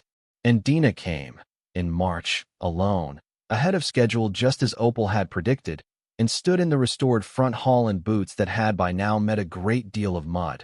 And what Dina said, to her credit, and it will be entered to her credit because this story keeps honest books, was not an apology dressed as a compliment, but the actual article. She said, "I told my book club you were a cautionary tale, and I have thought about the senior apartment speech every night for 3 months, and I was raised better and I behaved worse, and I am ashamed." And Opal, who had buried a husband and a house and 11 weeks of nights in a Buick without breaking, found that plain shame moved her more than the armored trucks ever had. And she took her daughter-in-law into the kitchen where the cast-iron cookstove was lit for the first time since 1968, and taught her to make biscuits in a skillet that had belonged to a woman dead 90 years. And whatever was mended in that kitchen stayed mended. She never gloated.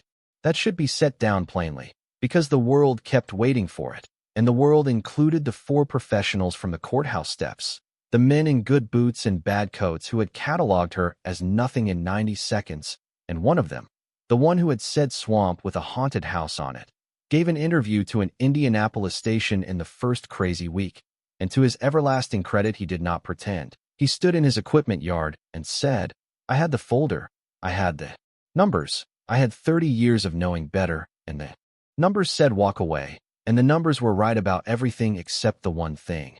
And I have thought about it every day since, and here is what I have got. Fellas, the lady wasn't buying what we were pricing. We were pricing a liability.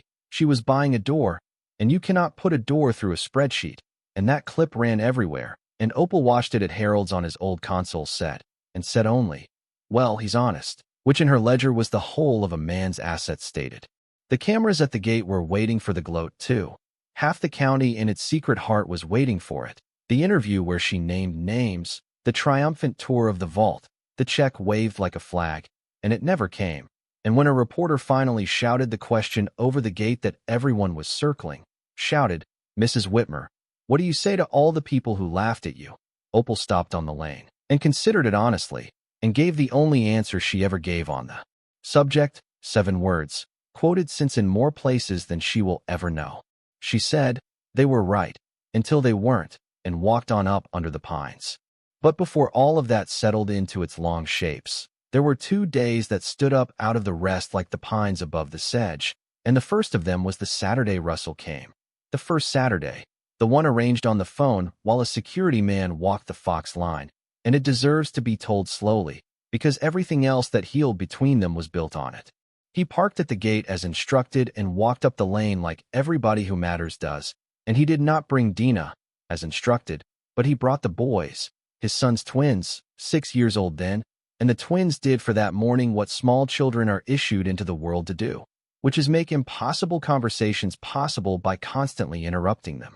Opal met them on the porch in her apron, and the twins, who had been told only that this was great-grandma Opal and that she had a big house, looked up at the brick and the slate and the honeysuckle netting, still wild then, still winter bare, and one of them said, "Is this a castle?" And Opal said, "No, it's a farmhouse." And the other one said, "Is there treasure?" Because even at 6 the county's bloodstream had carried it to them. And Opal crouched down to their level, which cost her knees. Something she did not show, and said, "There was, and I'll tell you a secret about treasure. It's heavy, and it's cold, and the good part isn't the treasure. The good part is the finding.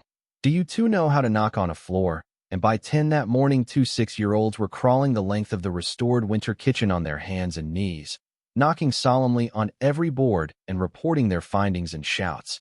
And under that racket, on the porch, with coffee, their grandfather and his mother finally talked. He tried, at first, to talk about the money, not to ask for it. He was true to his word. He never once in his life asked, but to apologize through it, to say that she should be careful, that people would come at her, that he had been reading about trusts, and she let him run that road out to its end. And then she said, "Russell, look at me. I hired an 80-year-old lawyer and a welder. I am the most protected woman in Indiana." That is not the conversation, and he went silent, and the knocking rolled on inside like small thunder. And then he said, "All right," and had the conversation, the real one, the one about the 11 weeks. He asked her where she had parked. That was how he began it. Not "Why didn't you tell me?"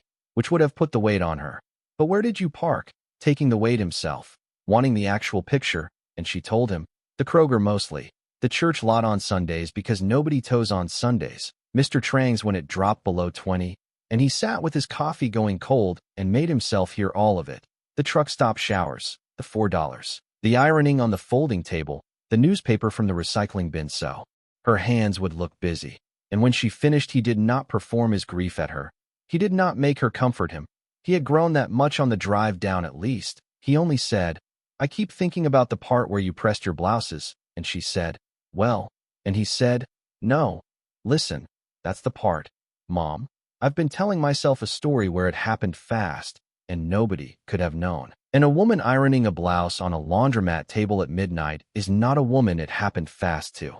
That's a woman holding a line for months, waiting to see if anybody was coming, and nobody came.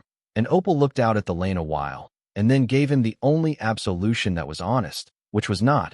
It's all right, because it was not. But you came now, and the raft floated. Russell, it floated, and I have decided those are the two things I know about you. And a man can be known by worse. And then the twins burst onto the porch claiming the pantry floor sounded funny. And it did. It was the old coal chute, and the whole party trooped inside to investigate. And that was the visit. That was the mending. No scene, no summit. A boy's question carrying the weight and a floor that sounded funny carrying them past it. And when they left at dusk, the twins each had a dollar coin from the year of Opal's birth, which she had asked the coin man to set aside from the miscellany. And Russell had his mother back on new terms, her terms, the terms being the lane stays open and nobody asks for anything, and everybody walks up. The second day that stood above the rest came 14 months later, in New York, at the first of the coin sales. And it was the only spectacle Opal ever permitted the whole affair, and she permitted it deliberately, on Tillman's craft, because the auction house had explained that her presence would add value, and Opal had discovered in herself a pure cold pleasure, which she confessed to no one but Harold, in the idea of value added by the presence of a woman the world had appraised, on courthouse steps not 2 years earlier, at nothing.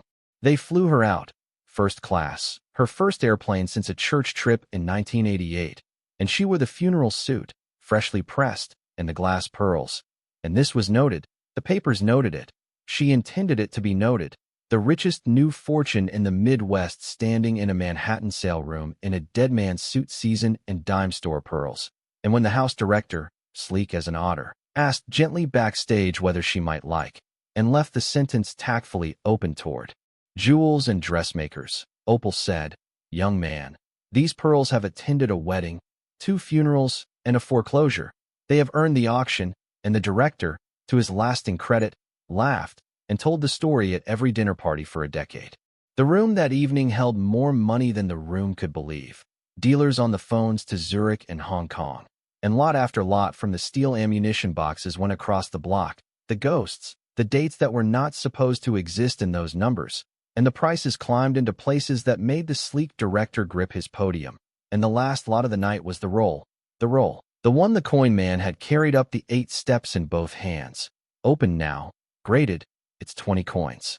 Fanned under glass like something the sun had minted, and the bidding on that single lot ran 9 minutes. And when the hammer came down, the room stood up, an auction room, standing, applauding a paper tube from a basement in Grant County, Indiana, and every camera in the place swung to the small woman in gray in the 3rd row to collect her jubilation. And Opal Whitmer gave them the whole of what she felt, which was a nod, one nod. The nod you give a good crop or a well-plowed line, and the photograph of that nod ran opposite the sale figure in the morning editions, and somewhere in Fairmount Township Harold Voss cut it out with his pocket knife and taped it inside the door of his machine shed, where it remains, next to his father's tile maps, the 2 exhibits of his private museum of patience rewarded. She gave one interview in her life, ever, on the flight home, and she gave it by accident, to a college girl in the next seat who did not know who she was and was crying, softly and with apology, over a boy and a bank balance and a semester that had gone wrong. And Opal talked to her over Ohio the way you talk to strangers at altitude, and told her nothing about vaults, and everything about the orange chair, standards are free. She told her, keep your hair pinned and your name on the lists, and read the paper all the way to the legal notices. The world hides its doors in the small print, and the girl wrote it down, actually took out a pen, and 2 years later a letter reached the farmhouse, forwarded 4 times, from a college graduate with a job and a paid-off balance and a question. Was that you? I figured out later it was you. And Opal wrote back 3 lines. It was somebody who sat where you sat. The chair is in Marion if you ever need it. The waiting is free, and that letter is in the 3rd drawer too, with the ring letters, where the treasure is kept. What she did with it took years, and is still being done, and the shape of it surprised no one who had ever actually known her and confounded everyone who only knew the number. She kept less than people assumed, and gave more strangely than advisors advised. The house came first, not out of vanity but out of debt, she said, a debt to the brick, and she restored it the way Ambrose had built it, correctly and without hurry, slate by slate. The stove and north roof reframed in oak, the honeysuckle cut back but not out, because the honeysuckle had kept the secret too and had earned its place. And the boards came off the windows one by one until the house looked down the lane with all its eyes open for the first time in half a century. And the first night every room was lit.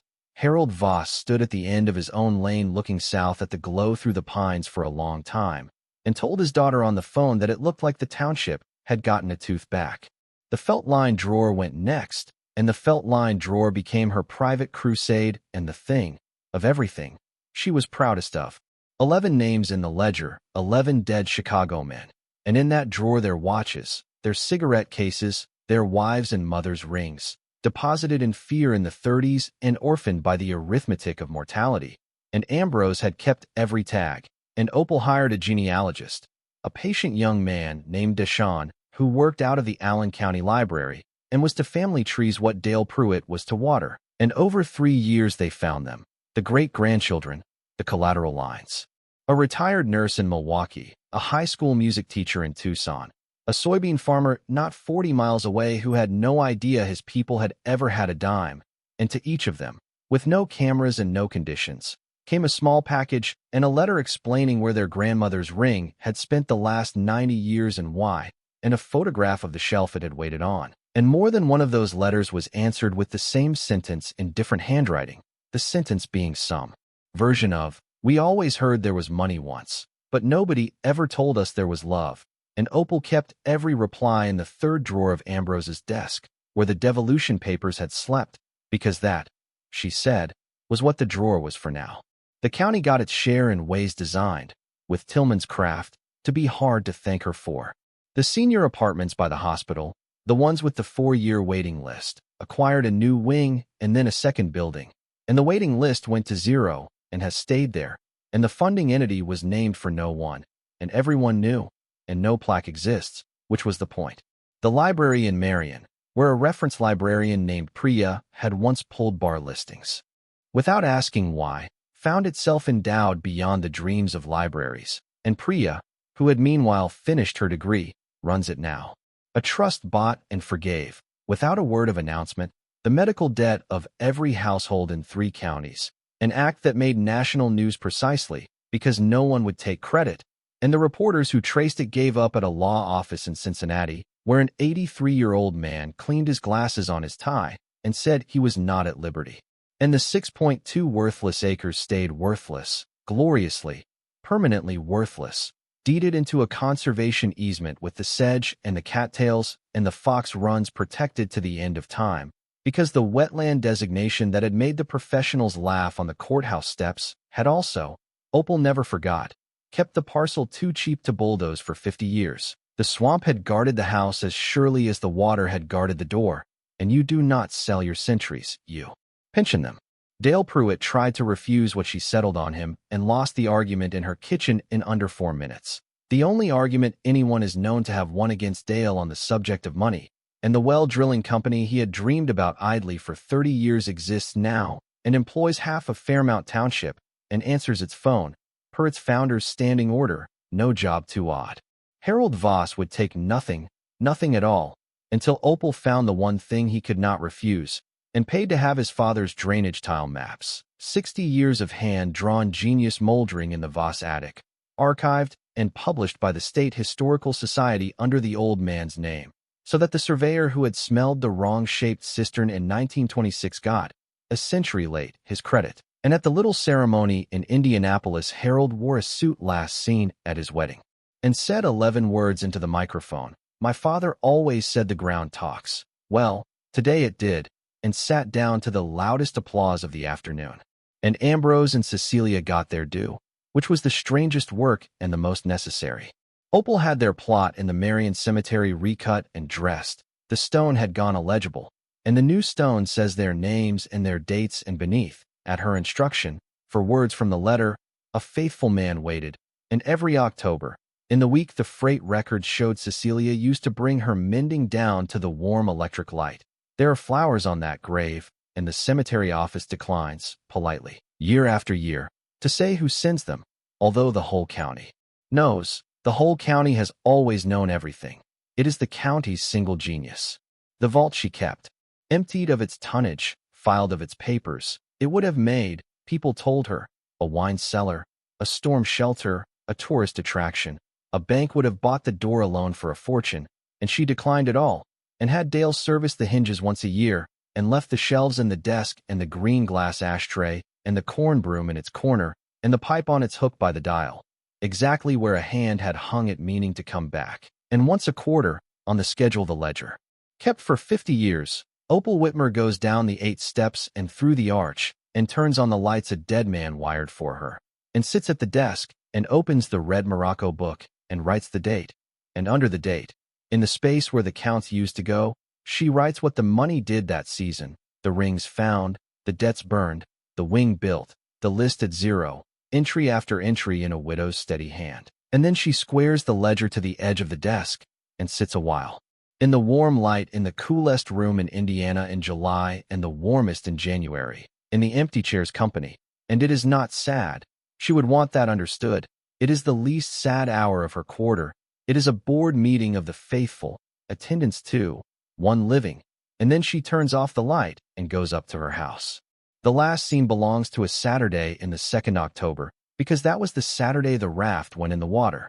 It was Russell's idea, which is the detail Opal loves best. Russell at 52 standing in the restored barn with his own grandsons, her great-grandsons, twins, 7 years old and made entirely of noise, and the 3 of them building, out of new fence boards and 2 plastic drums, because some engineering lessons do get learned across generations, a raft. And they carried it down through the sedge to the drainage ditch that runs deep and slow along the west line, the ditch that drains, among other things, a wrong-shaped cistern that turned out to be exactly the shape it needed to be, an overflow reservoir.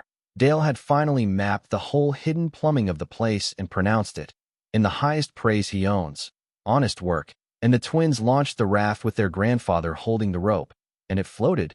It floated a great deal farther than 10 feet.